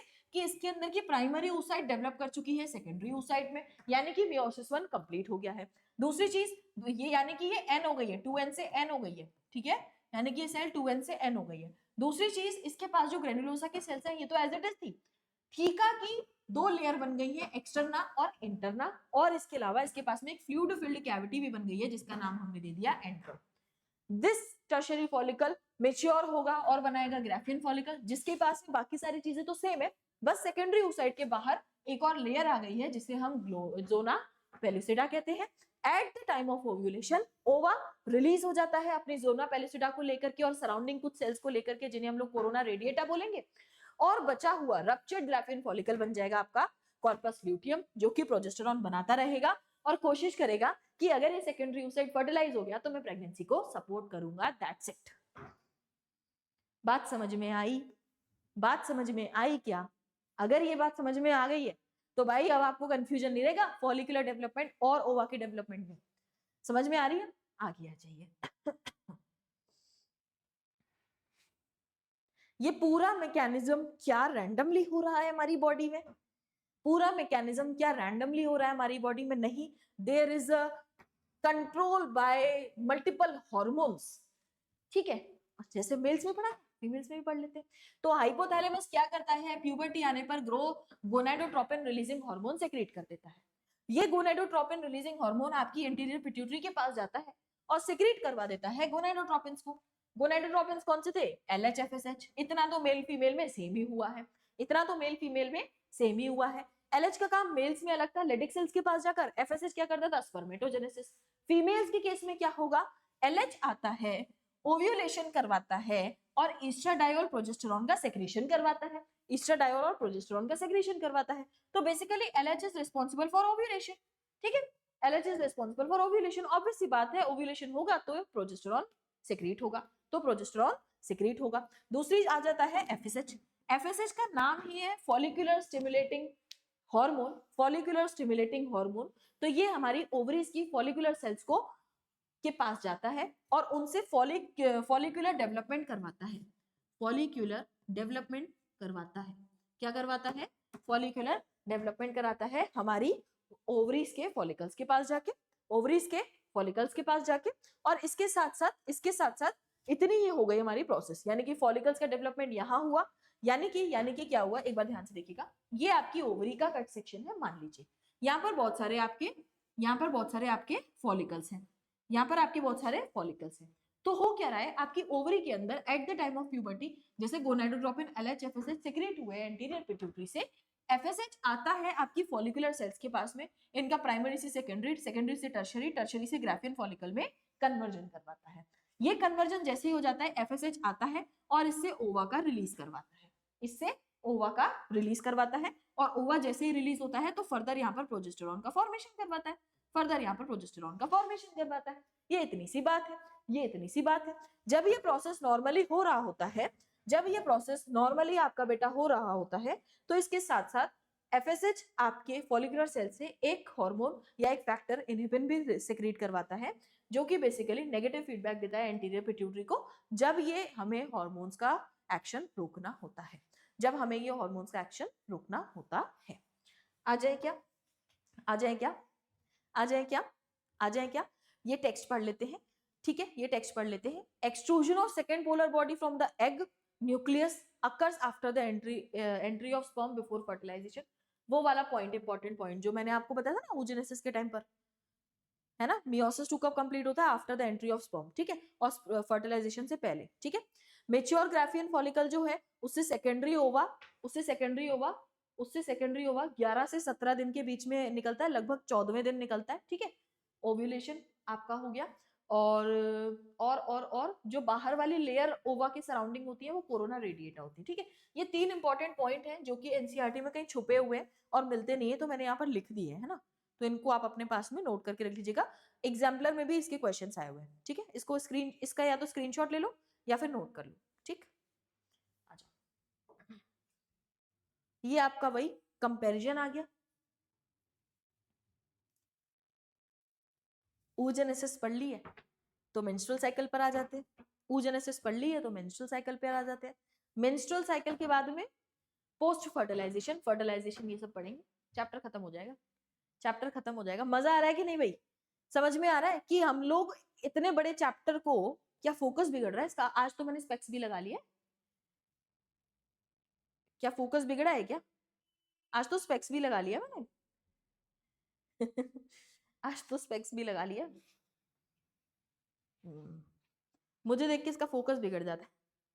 आओ आ जाते हैं मेंस्ट्रुअल साइकिल पर, मेंस्ट्रुअल साइकिल पर अभी क्लियर है ना? अभी क्लियर है। मेंस्ट्रुअल साइकिल पर आ जाते हैं, फिर फर्टिलाइजेशन देख लेंगे, पोस्ट फर्टिलाइजेशन इवेंट देख लेंगे, और भाई मिनिमम पॉसिबल टाइम में ये चैप्टर पढ़ के जा रहे हो। समझ में आ रहा है कि किस तरीके से रिवीजन पॉसिबल है? समझ में आ रहा है कि इस तरीके से भी रिवीजन पॉसिबल है ना? आ जाओ, आ जाओ। और ऐसा नहीं कि हम एनसीईआरटी के किसी एक पॉइंट को भी छोड़ करके आ रहे हो या हमने कुछ स्किप किया हो, सारी चीजें एनसीईआरटी के एक एक स्टेटमेंट, एक एक बात, एक एक डायग्राम देख करके आ रहे हैं। मैंने स्टाइलस कहाँ रख दिया? हाँ, मैंने वही चीज, ठीक है। तो आ जाइए मेंस्ट्रुअल साइकिल पढ़ते हैं। मेंस्ट्रुअल साइकिल सबसे पहली चीज किसमें किसमें मिलेगी?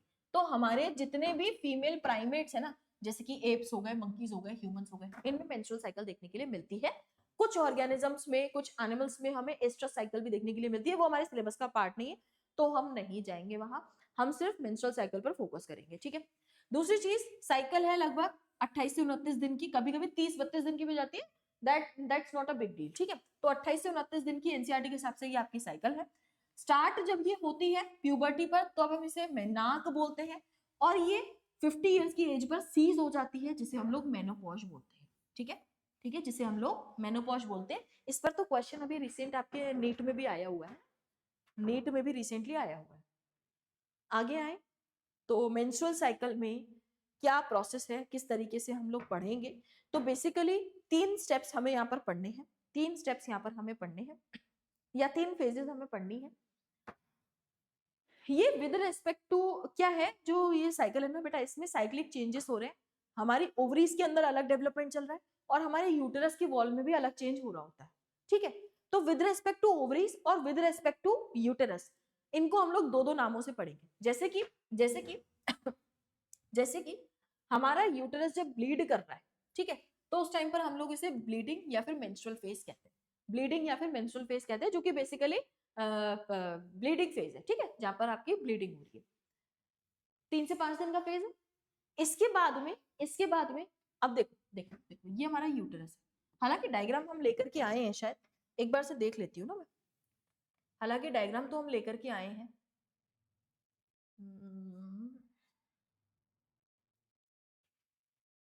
यहीं पर बता देती हूँ, ठीक है।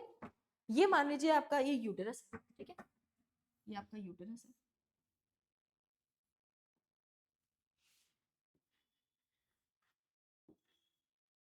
ठीक है, ये आपका यूटेरस हो गया, ठीक है।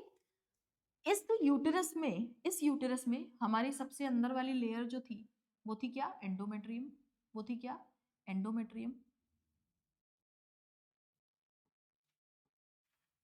ठीक है, ये थी हमारी एंडोमेट्रियम। हो क्या रहा है कि ड्यूरिंग द ब्लीडिंग फेज ये एंडोमेट्रियम, बाहर वाली जो एंडोमेट्रियम थी, ये शेड होके नीचे बाहर आ चुकी है, ठीक है।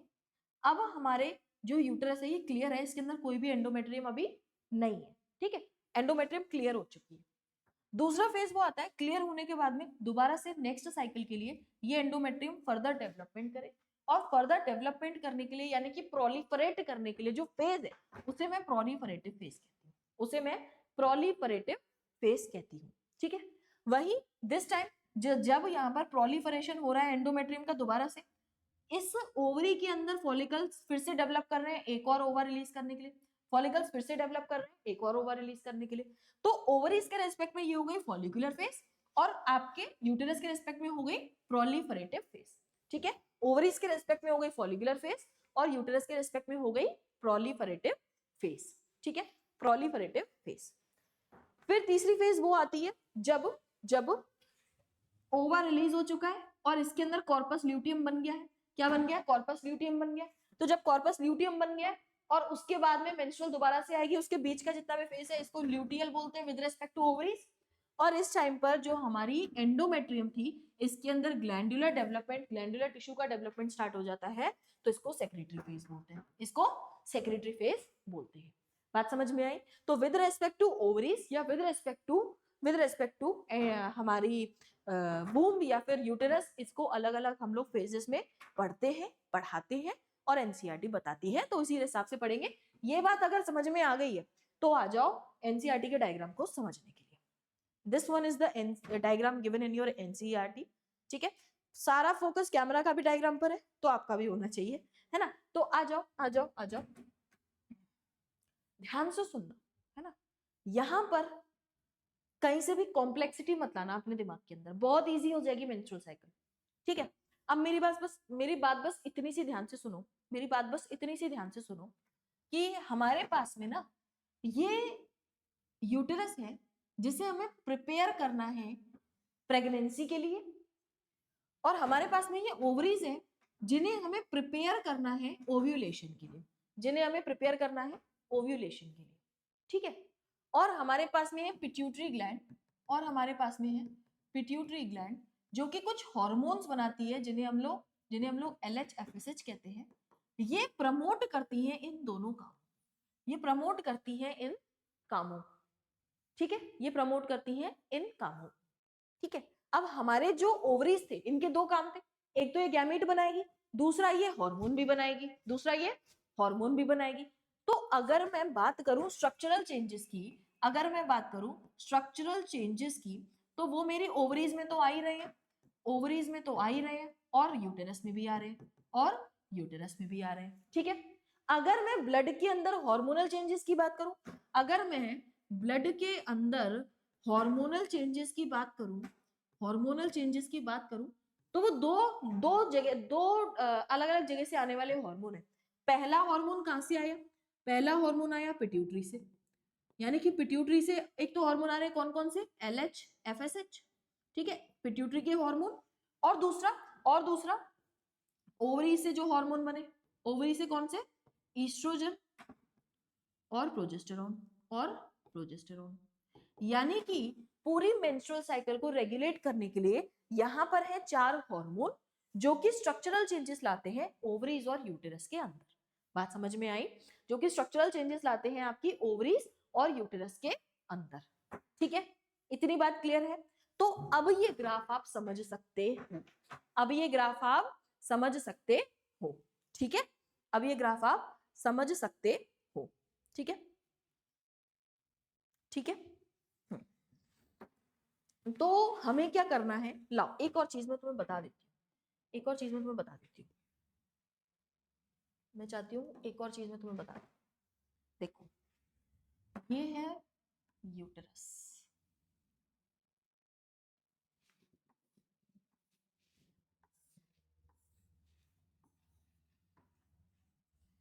अभी हमें डायग्राम पर नहीं जाना है, डायग्राम पर हमारा फोकस नहीं है, हमारा फोकस है स्ट्रक्चरल और उस पर चेंजेस, ठीक है।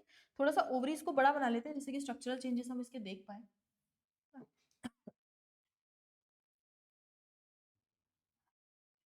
ठीक है।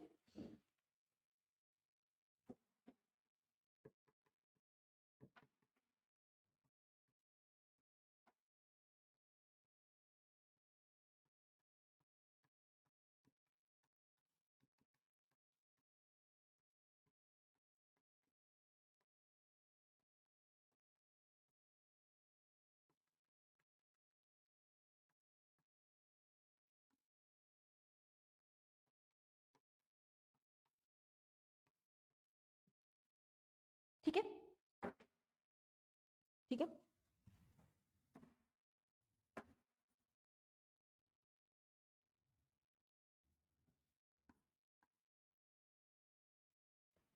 ठीक है, ठीक है।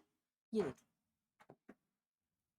मेरे पास में पिट्यूटरी से at the time of puberty gonadotropins release हुए थे जो कि थे LH और FSH। FSH का काम क्या था बेटा? FSH का काम क्या था? फॉलिक्यूलर डेवलपमेंट, ठीक। और LH का काम क्या था? Ovulation, ovulation and hormone secrete करवाना, और हार्मोन सिक्रीट करवाना। तो हुआ क्या, eight the time of puberty blood के अंदर गोनेडोट्रोपिन्स यानी कि LHFSH रिलीज हुए, और ये जो दोनों LHFSH हैं ये आए हमारी पिट्यूटरी के पास, ये आए हमारी ओवरीज के पास। ओवरीज के अंदर फॉलिकल्स का प्राइमरी से सेकेंडरी, सेकेंडरी से टर्शियरी, टर्शियरी से graphene follicle and ruptured structure और रिलीज ओवा या रिलीज सेकेंडरी oocyte, ये काम किसने करवाया? ये काम किसने करवाया? FSH, ठीक है। ये काम किसने करवाया? ये पूरा फॉलिकुलर डेवलपमेंट किसने करवाया? FSH ने। During this follicular development, during this, अच्छा ओवा का रिलीज किसने कराया? LH ने। ओवा का रिलीज किसने कराया? LH ने। ड्यूरिंग दिस फॉलिकुलर डेवलपमेंट जो फॉलिकुलर सेल्स होते हैं ना बेटा, ये जो फॉलिकुलर सेल्स होते हैं, ये जो फॉलिकुलर सेल्स है, ये इस टाइम पर ईस्ट्रोजन प्रोड्यूस करते हैं, या एस्ट्राडायोल भी बोल सकते हो, ईस्ट्रोजन प्रोड्यूस करते हैं। और ये जो ग्राफियन फॉलिकल बना ये प्रोजेस्टेरॉन प्रोड्यूस करेगा, ये प्रोजेस्टेरॉन बनाएगा। बात समझ में आई? ये क्या बनाएगा? प्रोजेस्टेरॉन। ओवा रिलीज हो गया। अब ये जो ईस्ट्रोजन और प्रोजेस्टेरॉन है ये दोनों मिलकर के आपकी एंडोमेट्रियम को मेंटेन करेंगे। किसको? एंडोमेट्रियम को मेंटेन करेंगे, ये बात समझ में आई, एंडोमेट्रियल लाइनिंग को मेंटेन करेगा। तो गोनेडोट्रोपिन से LH, गोनेडोट्रोपिन से यानी कि LH FSH, FSH ने फॉलिकल्स का डेवलपमेंट कराया, LH ने ओव्यूलेशन और साथ में से ईस्ट्रोजन का फॉर्मेशन करवाया, प्रोजेस्टेरॉन का सिंथेसिस सेक्रेशन कराया। प्रोजेस्टेरॉन आपकी एंडोमेट्रियल लाइनिंग को मेंटेन करेगा। बात समझ में आई? ये बात समझ में आ गई क्या? ये बात समझ में आ गई क्या? ठीक है, तो अब मुझे ये बात समझ में आ गई है कि मेरे ब्लड के अंदर अभी क्या है, 4 हार्मोन है। क्या? LH, FSH और दूसरे 2 कौन से? Oestrogen and progesterone. ठीक है, ईस्ट्रोजन एंड प्रोजेस्टेरोन। तो मेरे ब्लड में अब 4 हार्मोन है। At the time, at a particular time, female की बॉडी में ये 4 हार्मोन है और ये चारों हार्मोन रेगुलेट करते हैं ओवरी के स्ट्रक्चरल इवेंट्स को और यूटेरस के स्ट्रक्चरल इवेंट्स को। स्ट्रक्चरल इवेंट कौन कौन से पढ़ूंगी मैं? स्ट्रक्चरल इवेंट कौन कौन से पढ़ूंगी? एक ओवरीज के और एक यूटेरस के। ठीक है, अब during the 28 days, during the cycle of 28 days किस तरीके से किसका ग्राफ कैसे जाता है वो हमारी एनसीईआरटी ने यहाँ बता रखा है। ठीक है, वो एनसीईआरटी ने यहाँ बता रखा है। अब ध्यान से देखना, अब यहाँ पर ध्यान से देखना, ये है पिट्यूटरी के हॉर्मोन्स का लेवल इन ब्लड। ठीक है, ये है पिट्यूटरी के हॉर्मोन्स का लेवल इन ब्लड, ये है ओवरी के हॉर्मोन्स का लेवल इन ब्लड, ये है ओवरी के हॉर्मोन्स का लेवल इन ब्लड, ये है ओवरी में होने वाले इवेंट्स, ये है यूटेरस में होने वाले इवेंट्स, ये है ओवरी में होने वाले इवेंट्स, ये है यूटेरस में होने वाले इवेंट्स। अब सबसे पहले 3 से 5 दिन का जो मेरा पीरियड था वो था मेंस्ट्रुएशन, जिसे हम लोग मेंस्ट्रुएशन या फिर नॉर्मली इन जनरल नॉर्मल भाषा में पीरियड्स भी बोल देते हैं। 3 से 5 दिन का पीरियड है। इस टाइम पर मेरी एंडोमेट्रियम टूट रही थी, ब्लीडिंग हो रही थी, मेंसेस या फिर ब्लीडिंग फेज। ठीक है, टूट रही थी या ब्लीडिंग हो रही थी, जिसके दौरान एंडोमेट्रियल टिश्यू और ब्लड वेसल डैमेज हुए थे, तो ब्लड के साथ में ये बाहर आएगी। ठीक है, थ्रू द वेजाइना। ठीक है, इतनी बात। अब जब ये डिजनरेट हो चुकी है तो अब रोना थोड़ी ना है, फिर से डेवलप करना है, अगली साइकिल के लिए फिर से डेवलप करना है। और जब ये डिजनरेट हो रही थी उसी टाइम पर ओवरीज के अंदर जो छोटे छोटे फॉलिकल थे ना प्राइमरी वाले, वो डेवलप करना स्टार्ट कर दिए। वो क्या कर दिए? डेवलप करना स्टार्ट कर दिए। जैसे जैसे ये डेवलप कर रहे थे, जैसे जैसे ये डेवलप कर रहे थे, इसके साथ में ईस्ट्रोजन का सिंथेसिस होता जा रहा था, ईस्ट्रोजन का सिंथेसिस होता जा रहा था। किसका? ईस्ट्रोजन का सिंथेसिस होता जा रहा था। एट द डे, अच्छा 5 से लेकर के 14 के बीच में, ये 14 है, ठीक है, 5 से लेकर के ये बीच में ना, इसको 14 लिख लो 15 से पहले। 5 से 14 के बीच में ये जो दिन थे, इसके बीच में क्या हुआ? हमारे एंडोमेट्रियम फिर से डेवलप होना स्टार्ट करी, यानी कि प्रोलिफरेटिव फेज हुई, और हमारे ओवरीज के अंदर फॉलिकुलर डेवलपमेंट चल। तो ओवरीज में क्या हो गई? Follicular phase. ओवरीज में क्या हो गई? Follicular phase. ठीक है, 14वें दिन पर इस मेच्योर्ड ग्राफिन फॉलिकल ने रप्चर किया सेकेंडरी oocyte, यहां पर लिख लेना, सेकेंडरी oocyte को रिलीज किया, जिसे हम लोग कहते हैं ओव्यूलेशन, और रप्चर्ड ग्राफिन फॉलिकल बन गया corpus luteum. Ruptured graphene follicle बन गया कॉर्पस ल्यूटियम। अच्छा, ऐसा क्या हुआ जो सडनली मेच्योर फॉलिकल ने ओवा को रिलीज किया?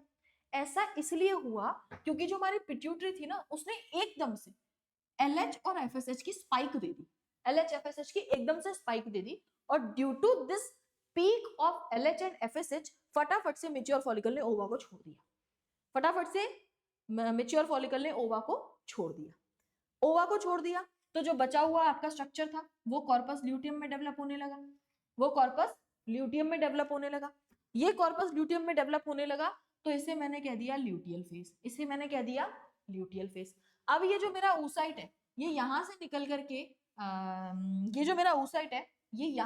करके इधर आ चुका है, ठीक है, इधर आ चुका है, यानी कि ये इधर से कैविटी में घूम करके जाएगा और वेट करेगा एम्पिला वाले रीजन पर कि स्पर्म आ जाए और फर्टिलाइज कर दे।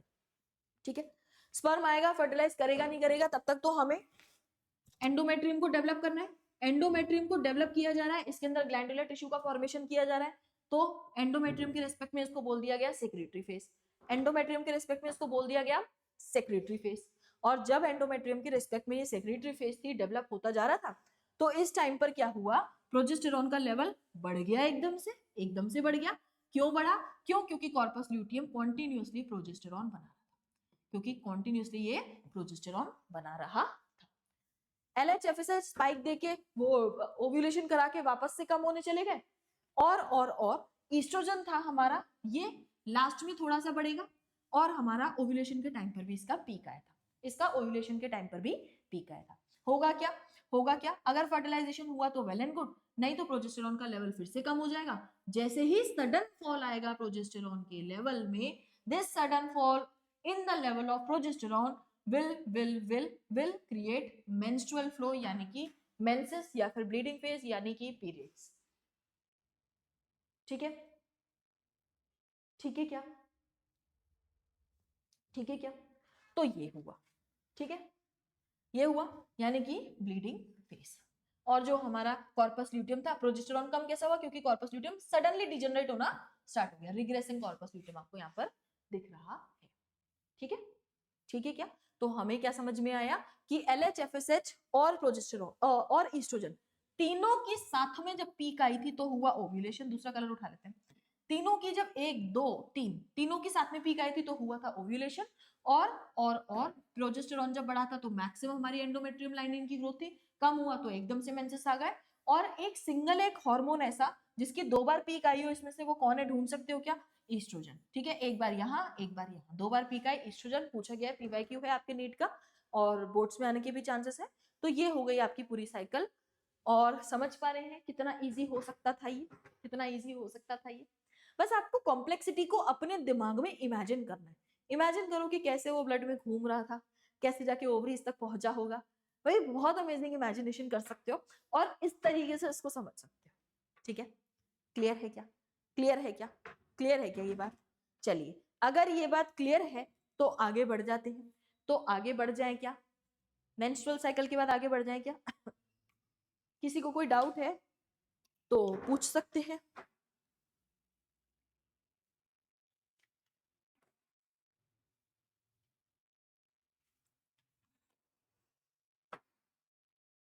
कोई भी एक ऐसी चीज जो थोड़ी सी कॉम्प्लेक्स है, उसे जब आपने समझ लिया हो तो अपने अपने देवता को प्रणाम कर लेना चाहिए। मेरे जल देवता है, मैं वो पी लेती हूँ, है ना। बिना पानी के नहीं रहा जा सकता।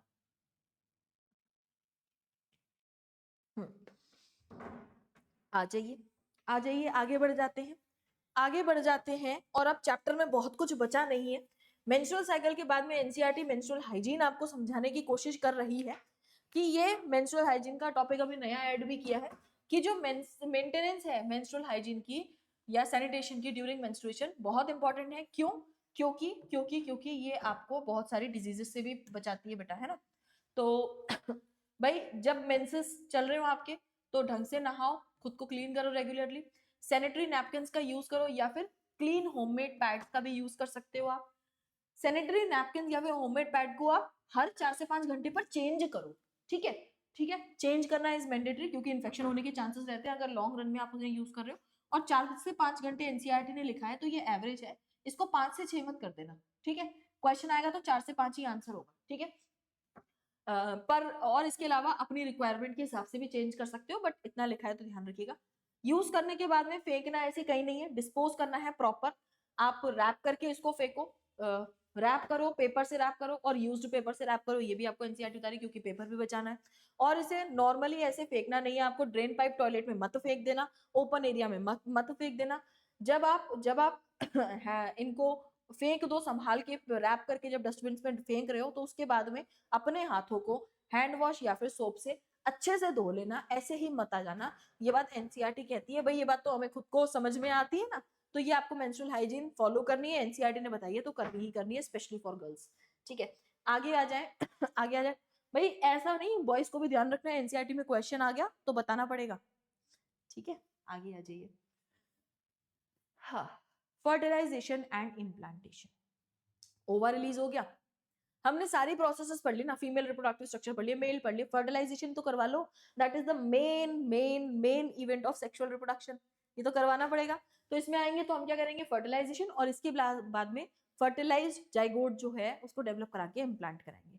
ठीक है, तो मेरी ध्यान से सुनिएगा बात, पेनिस जो है ये फीमेल वेजाइना में इंसर्ट किया जाएगा, जिसे हम लोग कॉपुलेशन कहते हैं। कॉपुलेशन के बाद में ये पेनिस अपने स्पर्म्स को या अपने सीमेन को वेजाइना में इंसर्ट कर देगा, that process is called as insemination, या इजैकुलेट कर देगा, that process is called as insemination. जैसे ही सीमेन का वेजाइना के अंदर ये सीमेन आ चुका है, अब ये सीमेन जो है इसमें से स्पर्म भाग भाग के, यहाँ देखिएगा, यहाँ पर इंसर्शन हुआ पेनिस का, यहाँ पर इंसर्शन हुआ आपके पेनिस का, ठीक है, यहाँ पर इंसर्शन हुआ आपके पेनिस का, अजीब सा ही लग रहा है, यहाँ पर इंसर्शन हुआ आपके पेनिस का। इस पेनिस से जो आपका सीमेन डिस्चार्ज होकर के आया, इसके अंदर बहुत सारे स्पर्म्स थे। ये स्पर्म्स इस सीमेन से निकल करके भाग के रेस करते हैं और दोनों अलग अलग जगह पर जाके हमारी फैलोपियन ट्यूब्स में एम्प्यूला वाली जगह पर एम्प्यूला वाली जगह पर पहुंचने की कोशिश करते हैं, एम्प्यूला वाली जगह पर पहुंचने की कोशिश करते हैं। वेजाइना से सर्विक्स में जाएंगे, सर्विक्स से यूटेरस में जाएंगे, और यूटेरस में 4 से 5 घंटे एक्टिवेशन का टाइम लेते हैं।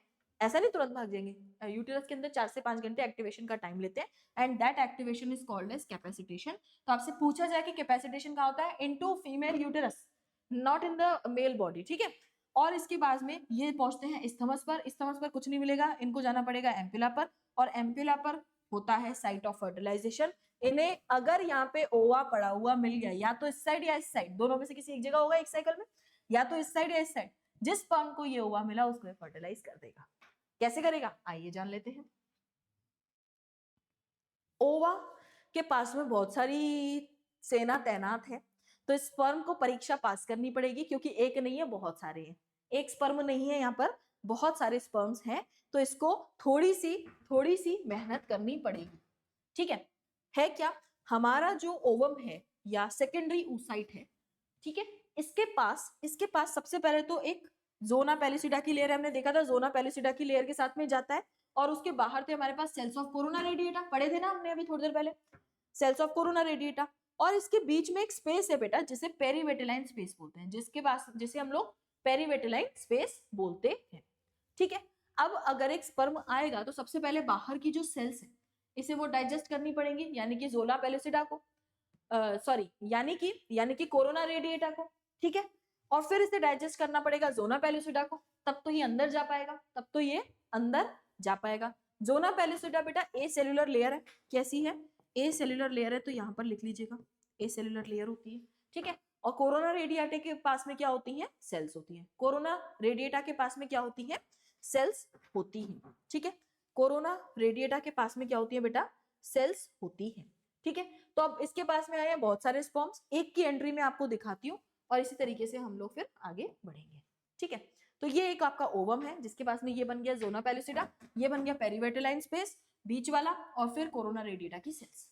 कोरोना रेडिएटा की जो सेल्स है ना बेटा, इन सब के बीच में फिल्ड होता है एक एसिड जिसका नाम है हाइलुरोनिक एसिड, इन सब के बीच में क्या प्रेजेंट होता है, एसिड जिसका नाम है हाइलुरोनिक एसिड। तो इस स्पर्म को बचना पड़ता है इससे, इसीलिए ये पहले हेलमेट पहन के आया था, याद है हमने हेलमेट ऑफ स्पर्म देखा था, which is called as acrosome, ओहो, which is called as acrosome, ठीक है। इस एक्रोसोम यानी कि हेलमेट में बहुत सारे एंजाइम्स हैं, जैसे कि इसके पास में प्रेजेंट है हाइलुरोनिडेज, क्या, हाइलुरोनिडेज। तो ये जैसे ही एक्रोसोम इसके अंदर आता है तो हाइलुरोनिक एसिड से ये खराब ना हो जाए, तो ये हाइलुरोनिक एसिड को ही पहले डाइजेस्ट कर लेता है बाय द एंजाइम हाइलुरोनिडेज, यानी कि पहला गेट इसने तोड़ दिया।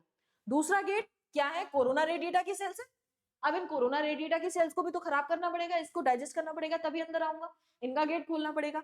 तो कोरोना रेडिएटा की सेल्स को डाइजेस्ट करने के लिए इसके पास में होता है corona radiata penetrating enzyme, use करता है, डाइजेस्ट कर देता है, ध्यान से सुनिएगा, ठीक है। अब ये आ चुका है यहाँ पर, ये सब डाइजेस्ट कर आके, ठीक है। हाँ एक मिनट रुकना है ना, हाँ ले लेते हैं हम लोग ब्लैक कलर का पेन, जिससे इसको डाइजेस्ट फटाफट कर देते हैं, है ना।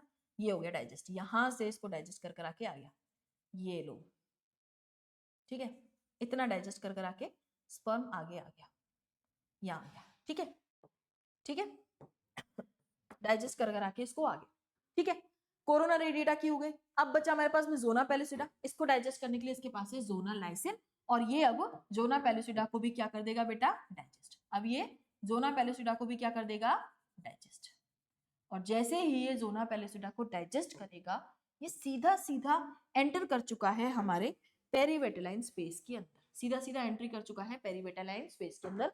और जैसे ही एक्रोसोम का हेड, जैसे ही इस एक्रोसोम का हेड पेरीवेटालाइन स्पेस के अंदर आता है, इसकी पेरीवेटालाइन स्पेस जो है सीमेंट की तरह लॉक हो जाता है, किसी नए स्पर्म को इसके अंदर आने नहीं देता है, जो कि पॉलीस्पर्मी बचाएगा। एक ओवम के पास में एक ही स्पर्म आएगा ना, तो पॉलीस्पर्म को बचाता है। पेरीवेटालाइन स्पेस के पास में जैसे ही आता है, ये सीमेंट की तरह मजबूत हो जाता है, दूसरे स्पर्म को अंदर नहीं आने देता है, ठीक है। और जैसे ये पेरीवेटालाइन स्पेस के अंदर आया, ओवम यानी कि ये तो सेकेंडरी oocyte था ना, ये तो क्या था, सेकेंडरी oocyte। इसको रियलाइज होता है, ओ स्पर्म तो आ गया, मेरा तो अभी तक सेकंड मियोटिक डिवीजन ही कंप्लीट हुआ। लाओ फटाफट से कर लेती हूँ, फीमेल्स आर एक्टिव, फटाफट से कर लेती हूँ। फटाफट से क्या करती है, सेकंड मियोटिक डिवीजन को कंप्लीट, ओवम बन जाता है एक हैप्लॉइड, और दूसरी बन जाती है सेकंड पोलर बॉडी, ये रिलीज हो जाती है, डीजनरेट हो जाती है। इस ओवम का मिलन होता है स्पर्म के न्यूक्लियस से, और जैसे ही स्पर्म का न्यूक्लियस इसके न्यूक्लियस से फ्यूज करता है, फॉर्मेशन हो जाता है हमारे पास में जाइगोट का, जो हम लोग चाहते थे, जो हम लोग चाहते थे बेटा। तो बात समझ में आई क्या? फर्टिलाइजेशन के लिए हमारे एक्रोसोम के पास में कितने एंजाइम थे?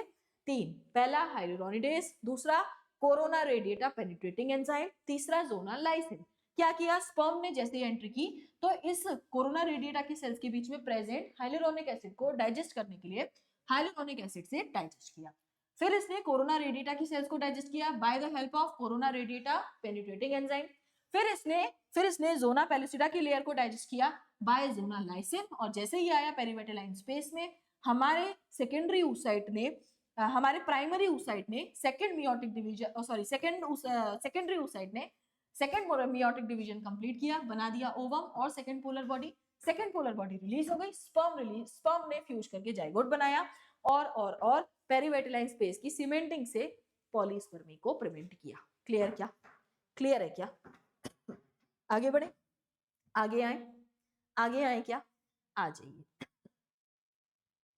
फर्टिलाइजेशन हो गया है, तो इस जाइगोट को इम्प्लांट कैसे किया जाएगा यूटेरस में, वो देख लेते हैं। हमारे पास में आ चुका है जाइगोट। जाइगोट अब मल्टीपल माइटोसिस डिवीजन करेगा, 1 से 2, 2 से 4, 4 से बहुत सारा बढ़ेगा, और एक स्टेज बनाएगा जिसका नाम है मोरुला, और 8 से 16 सेल के बीच की ये स्टेज है। 8 से 16 सेल की ये स्टेज है। ये 8 से 16 सेल की स्टेज 32 सेल, लगभग 32 सेल की स्टेज बनाती है, जिसका नाम है ब्लास्टुला, और हर एक सेल को बोला जाता है ब्लास्टोमियर। हर एक सेल को बोला जाता है ब्लास्टोमियर। ये जो ब्लास्टुला है, अब ये एक स्ट्रक्चर में कन्वर्ट होती है जिसका नाम है ब्लास्टोसिस्ट। सिस्ट मतलब कैविटी बनेगी, यानी कि ब्लास्टोमियर्स जो हैं सराउंड कर लेती हैं पूरे, एक तो कैविटी टाइप बना लेती हैं, और बीच में कुछ कुछ मास रख देती हैं सेल्स का, जिसको इनर सेल मास बोला जाता है। सराउंडिंग वाली सेल्स को अब मैं ब्लास्टोमियर ना बोल के ट्रोफोब्लास्ट सेल बोलूंगी, और इसके अंदर की कैविटी का नाम हो जाएगा ब्लास्टोसील। तो ब्लास्टोसिस्ट में क्या है, inner cell mass, trophoblast cell और ब्लास्टोसील, ठीक है। अब यही वो स्ट्रक्चर है जो फर्दर जाके मेरे यूटेरस के अंदर इम्प्लांट होने वाला है, या एक ह्यूमन फीमेल के यूटेरस के अंदर जाके इम्प्लांट होने वाला है।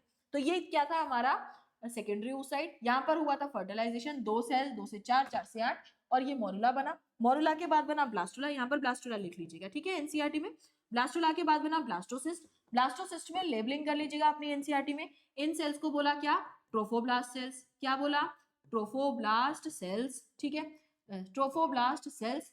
इनको क्या बोला, inner cell mass, inner cell mass, ठीक है, मैं फुल फॉर्म में लिखिएगा अपनी एनसीईआरटी में। And this cavity is called as blastocoel, ठीक है, and this complete structure is blastocyst. ये ब्लास्टोसिस्ट ही जाके इम्प्लांट होता है, ये ब्लास्टोसिस्ट ही जाकर के आपकी यूटेराइन वॉल में इम्प्लांट होता है। कैसे होता है आइए देखें, कैसे होता है आइए देखें, ठीक है। अच्छा, बात याद है आपको, एक बात याद है, हमारा जब वो सेकेंडरी oocyte रिलीज हुआ था, तो एक चीज को बाय बाय बोल के आया था, किसको, प्रोजेस्टेरॉन सेक्रीट करने वाला हमारा कॉर्पस ल्यूटियम है ना। वो कॉर्पस ल्यूटियम तो अभी भी प्रोजेस्टेरॉन सेक्रीट कर रहा होगा ना बनाने के लिए। उसे कैसे पता चला कि मेरा ब्लास्टोसिस्ट इम्प्लांट हुआ या नहीं, या मेरा जाइगोट या मेरा सेकेंडरी oocyte इम्प्लांट हुआ या नहीं? उसके लिए क्या होता है, मैं आपको एक बात बता दूं, ये वाला जो है ना, जो यहाँ स्पर्म आया और इधर तक इम्प्लांटेशन तक का ये वाला जो पूरे इवेंट्स है, इस इवेंट को होने में लगते हैं लगभग 7 डेज। क्या लगते हैं, लगभग 7 डेज, ठीक है। कितने लगते हैं? लगभग 7 डेज, ठीक है। तो 14वें दिन अगर ये रिलीज हुआ है तो 7 डेज इसमें प्लस कर दो, 14 + 7 21 दिन हो गए, ठीक है। तो 7 डेज इसको लगते हैं ये काम होने में। तो जो आपका ब्लास्टोसिस्ट है ना, जैसे ही आकर इम्प्लांट होता है, ये ना एक एक एक केमिकल सेक्रेट करता है जिसका नाम है HCG, जिसका नाम है HCG, ठीक है, जिसका नाम है HCG। और ये HCG इसलिए सेक्रेट करता है कि एज अ बोलते हैं ना कि संदेशा भेजा जा रहा है किसी को, HCG ये बहुत सेक्रेट करता है, बहुत ज्यादा सेक्रेट करता है। और ये इतना HCG सेक्रेट करता है, ब्लड के अंदर इसका कॉन्सेंट्रेशन बहुत बढ़ गया, और ये ब्लड पूरी बॉडी में सर्कुलेट होकर हमारे कॉर्पस ल्यूटियम के पास भी जाएगा। तो कॉर्पस ल्यूटियम को सिग्नल मिल जाएगा कि ओ सेकेंडरी उस साइड डिजनरेट नहीं हुआ, इसका मतलब वो इम्प्लांट हो गया, ब्लास्टोसिस्ट बन गया है। और ब्लास्टोसिस्ट बन गया है मतलब मुझे प्रेगनेंसी को मेंटेन करना है। तो अब कॉर्पस ल्यूटियम डिजनरेट ना होकर के और डेवलप करता है ओवरीज के अंदर और प्रोजेस्टेरॉन को बढ़ावा देता है। बाकी के जो फॉलिकल है वो अभी के लिए ग्रोथ करना रोक देते हैं, बाकी के फॉलिकल अभी के लिए ग्रोथ करना रोक देते हैं फॉर अ 9 मंथ पीरियड, ठीक है। For a 9 month period corpus luteum progesterone बनाता है, एंडोमेट्रियम को और मजबूत बनाता है जिससे कि ये प्रॉपर प्रेगनेंसी में होल्ड किया जा सके। एंडोमेट्रियम को और मजबूत बनाता है जिससे प्रॉपर प्रेगनेंसी में होल्ड किया जा सके। क्लियर है क्या? क्लियर है क्या? बात क्लियर हो गई है क्या? अगर ये बात क्लियर हो गई है तो एक बात और जानिए, आपने सुना है प्रेगनेंसी किट में यूरिन का सैंपल लिया जाता है और फिर टेस्ट किया जाता है प्रेगनेंसी की 1 लाइन 2 लाइन, है ना। तो वो जो प्रेगनेंसी किट होती है ना बेटा, वो जो आपकी प्रेगनेंसी टेस्ट की जो किट होती है वो यूरिन को इसीलिए सैंपल लिया जाता है क्योंकि जो HCG है ना इतना ज्यादा अमाउंट में बनता है कि ये हमारे यूरिन भी एलिमिनेट करना स्टार्ट कर देती है ब्लड में से छान छान के। तो हमारे यूरिन में भी मिलना स्टार्ट हो जाता है। तो हम लोग यूरिन में बेसिकली हम लोग यूरिन को टेस्ट कर रहे होते हैं, हम लोग बेसिकली वहां पर यूरिन को टेस्ट नहीं कर रहे होते, हम लोग वहां पर HCG का अमाउंट टेस्ट करते हैं, ठीक है। वहां पर हम लोग HCG का अमाउंट टेस्ट करते हैं इन प्रेगनेंसी किट, ठीक है। ठीक है, तो प्रेजेंस और एब्सेंस ऑफ HCG जो है प्रेगनेंसी को बताता है। तो एक चीज और यहाँ से हमें समझ में आ जानी चाहिए, तो एक चीज और हमें यहाँ से समझ में आ जानी चाहिए, एक चीज और हमें यहाँ से समझ में आ जानी चाहिए कि जो आपकी प्रेगनेंसी टेस्ट है वो आफ्टर, मान लीजिए कि आप आफ्टर कॉपुलेशन अगर टेस्ट करेगी प्रेग्नेंट हुई या नहीं तो वो नेगेटिव आएगी। आफ्टर कॉपुलेशन आप 7 दिन बाद टेस्ट करिए तो पॉजिटिव या नेगेटिव एग्जैक्ट रिजल्ट आपको पता चलेगा। और मोस्ट ऑफ द टाइम्स माना जाता है कि अगर नेक्स्ट मेंस्ट्रुएशन आपके नहीं आए हैं तो टेस्ट कर लो, जो कि लगभग आपका 15 दिन का पीरियड हो ही जाता है, तो वो एक अच्छी चीज हो सकती है ना। तो एक ये हो गया, ये ध्यान रखिएगा, नेक्स्ट है नेगेटिव ही आता है रिपोर्ट, है ना। तो एक ये चीज। अब देख लेते हैं इम्प्लांट कैसे हुआ। इम्प्लांट कैसे हुआ, आपकी ब्लास्टोसिस्ट जो थी ना बेटा, इसके पास में सराउंडिंग सेल्स थी, एक तो ट्रोफोब्लास्ट और हमारे पास में बीच में क्या था, इनर सेल मास, जिन्हें हम लोग स्टेम सेल्स भी बोलते हैं, जिन्हें हम लोग स्टेम सेल्स भी बोलते हैं। होगा क्या, ये जो आपकी बेटा ये जो बेटा आपकी ये जो आपकी हाँ ये बन गया हमारा ब्लास्टोसिस्ट, ठीक है। तो ये जो ट्रोफोब्लास्ट सेल थे ये था inner cell mass. Inner cell mass basically आपके बेबी का फॉर्मेशन करेगा, जिन्हें हम लोग स्टेम सेल्स बोलते हैं। ये सारी सेल्स को हम लोग स्टेम सेल्स बोलते हैं। अलग अलग लेयर आपकी एक्टोडर्म, मेसोडर्म, एंडोडर्म का फॉर्मेशन करता है। सबसे पहले बनाता है एक्टोडर्म, फिर एंडोडर्म, फिर मेसोडर्म, ठीक है। एक्टोडर्म, एंडोडर्म, फिर मेसोडर्म, ठीक है, ये फॉर्मेशन करता है। इसके अलावा ट्रोफोब्लास्ट जो सेल्स है ना, ये अटैचमेंट के लिए मदद करती हैं। क्या करती हैं ये? अटैचमेंट के लिए मदद करती हैं। ट्रोफोब्लास्ट सेल्स से फिंगर लाइक प्रोजेक्शन निकलते हैं। इन ट्रोफोब्लास्ट सेल्स से ऐसे फिंगर लाइक प्रोजेक्शंस अराइज होते हैं बेटा, ठीक है। ये finger like projections along with the uterine tissue, uterus का जो टिश्यू है उसके साथ में ऐसे ऐसे ऐसे मिक्स हो जाता है, ऐसे बिल्कुल ऐसे, ठीक है, इस तरीके से, जैसे कि मजबूती बन सके। तो इस तरीके से ये ऐसे होल्ड किया जाता है, ठीक है। तो finger like projections of trophoblast sales, जिन्हें हम लोग कोरियोनिक विलाय कहते हैं, this chorionic विलाय plus uterine tissue ऐसे कॉम्पैक्ट स्ट्रक्चर बना लेता है और इस टिश्यू को हम लोग बोलते हैं प्लेसेंटा। इस टिश्यू को हम लोग बोलते हैं प्लेसेंटा, जो कि एक स्ट्रक्चरल और फंक्शनल यूनिट है बेटा, जो कि एक स्ट्रक्चरल और फंक्शनल यूनिट है बेटा, आपके एम्ब्रियो को मैटरनल बॉडी से कनेक्ट करता है, आपके एम्ब्रियो को मैटरनल बॉडी से कनेक्ट करता है। बात समझ में आई क्या? ये आपके एम्ब्रियो को मैटरनल बॉडी से कनेक्ट करता है, ठीक है, ठीक है क्या? तो ये हो गया आपका इम्प्लांटेशन। अब यहाँ पे चिपक चुका है ना, चिपक चुका है, इम्प्लांट हो गया, फंस गया। अब आगे का डेवलपमेंट पढ़ते हैं। चिपक चुका है, अब आगे का डेवलपमेंट देख लेते हैं। प्रेगनेंसी और embryonic development. Placenta nutritive tissue था, आपकी जो एम्ब्रियोनिक डेवलपमेंट है पूरे एम्ब्रियो को न्यूट्रिशन और ऑक्सीजन प्रोवाइड करता है। इसके अलावा इसको हम लोग टेम्परेरी एंडोक्राइन टिश्यू भी बोलते हैं या टेम्परेरी एंडोक्राइन स्ट्रक्चर भी बोलते हैं, क्योंकि ये थोड़े टाइम के लिए बना है, आफ्टर प्रेगनेंसी ये एलिमिनेट हो जाएगा बॉडी से। और ये कई सारे हार्मोन बनाता है बेटा। यस, क्या स्क्रीन थोड़ी सी ब्लर हो गई है क्या? ये थोड़ा सा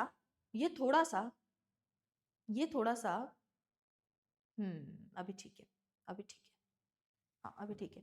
ये ना कुछ हार्मोन्स बनाता है जैसे कि HCG, HPL, oestrogen, progesterone. Oestrogen progesterone तो नॉर्मली ब्लड में वैसे भी थे, HCG, HPL ये अलग नए हार्मोन बना रहा था। अब कुछ हार्मोन्स हैं जो कि सिर्फ और सिर्फ प्रेगनेंसी में ही बनते थे, वो कौन से थे? HCG, HPL। एक फीमेल बॉडी में ये हार्मोन तब तक नहीं मिलेंगे जब तक प्रेगनेंसी नहीं होगी, तो प्रेगनेंसी टेस्ट के लिए HCG, HPL होता है। इसके अलावा एक रिलैक्सिन बनता है जो कि आपके लेटर फेजेस ऑफ प्रेगनेंसी में बनता है। बेसिकली प्यूबिक सिम्फाइसिस जो है ना उसे ब्रॉड करने के काम आता है, जिससे कि बर्थ ऑफ चाइल्ड इजी हो पाए। ठीक है, बेबी बर्थ में इजी हो पाए, इसीलिए ये रिलैक्सिन भी प्रोड्यूस होता है।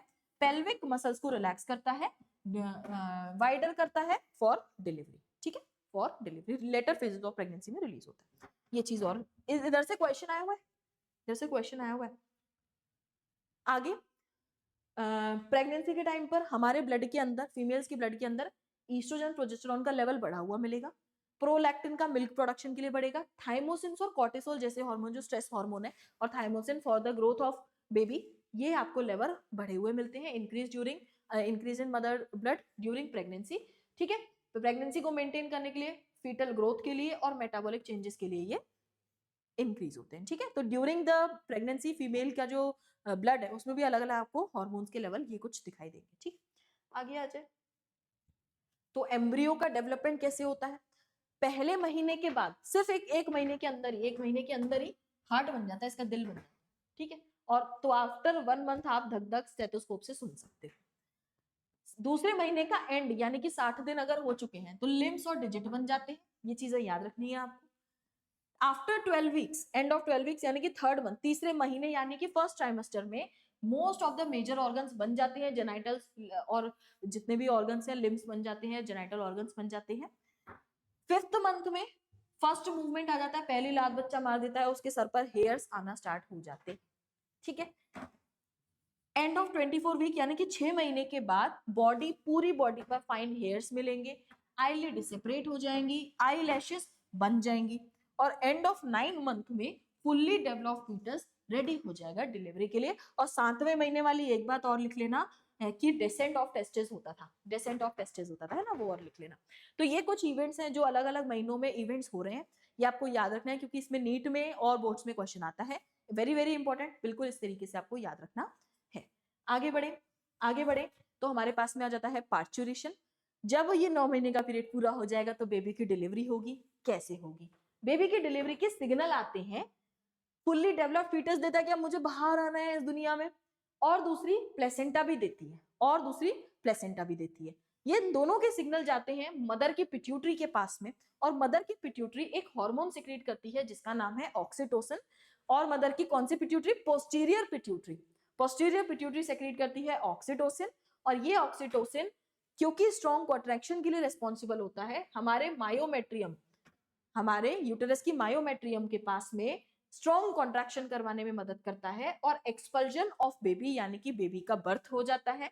और इसके अंदर प्लेसेंटा भी बेबी के बर्थ के साथ में बाहर आ जाती है, एक तो ये काम हो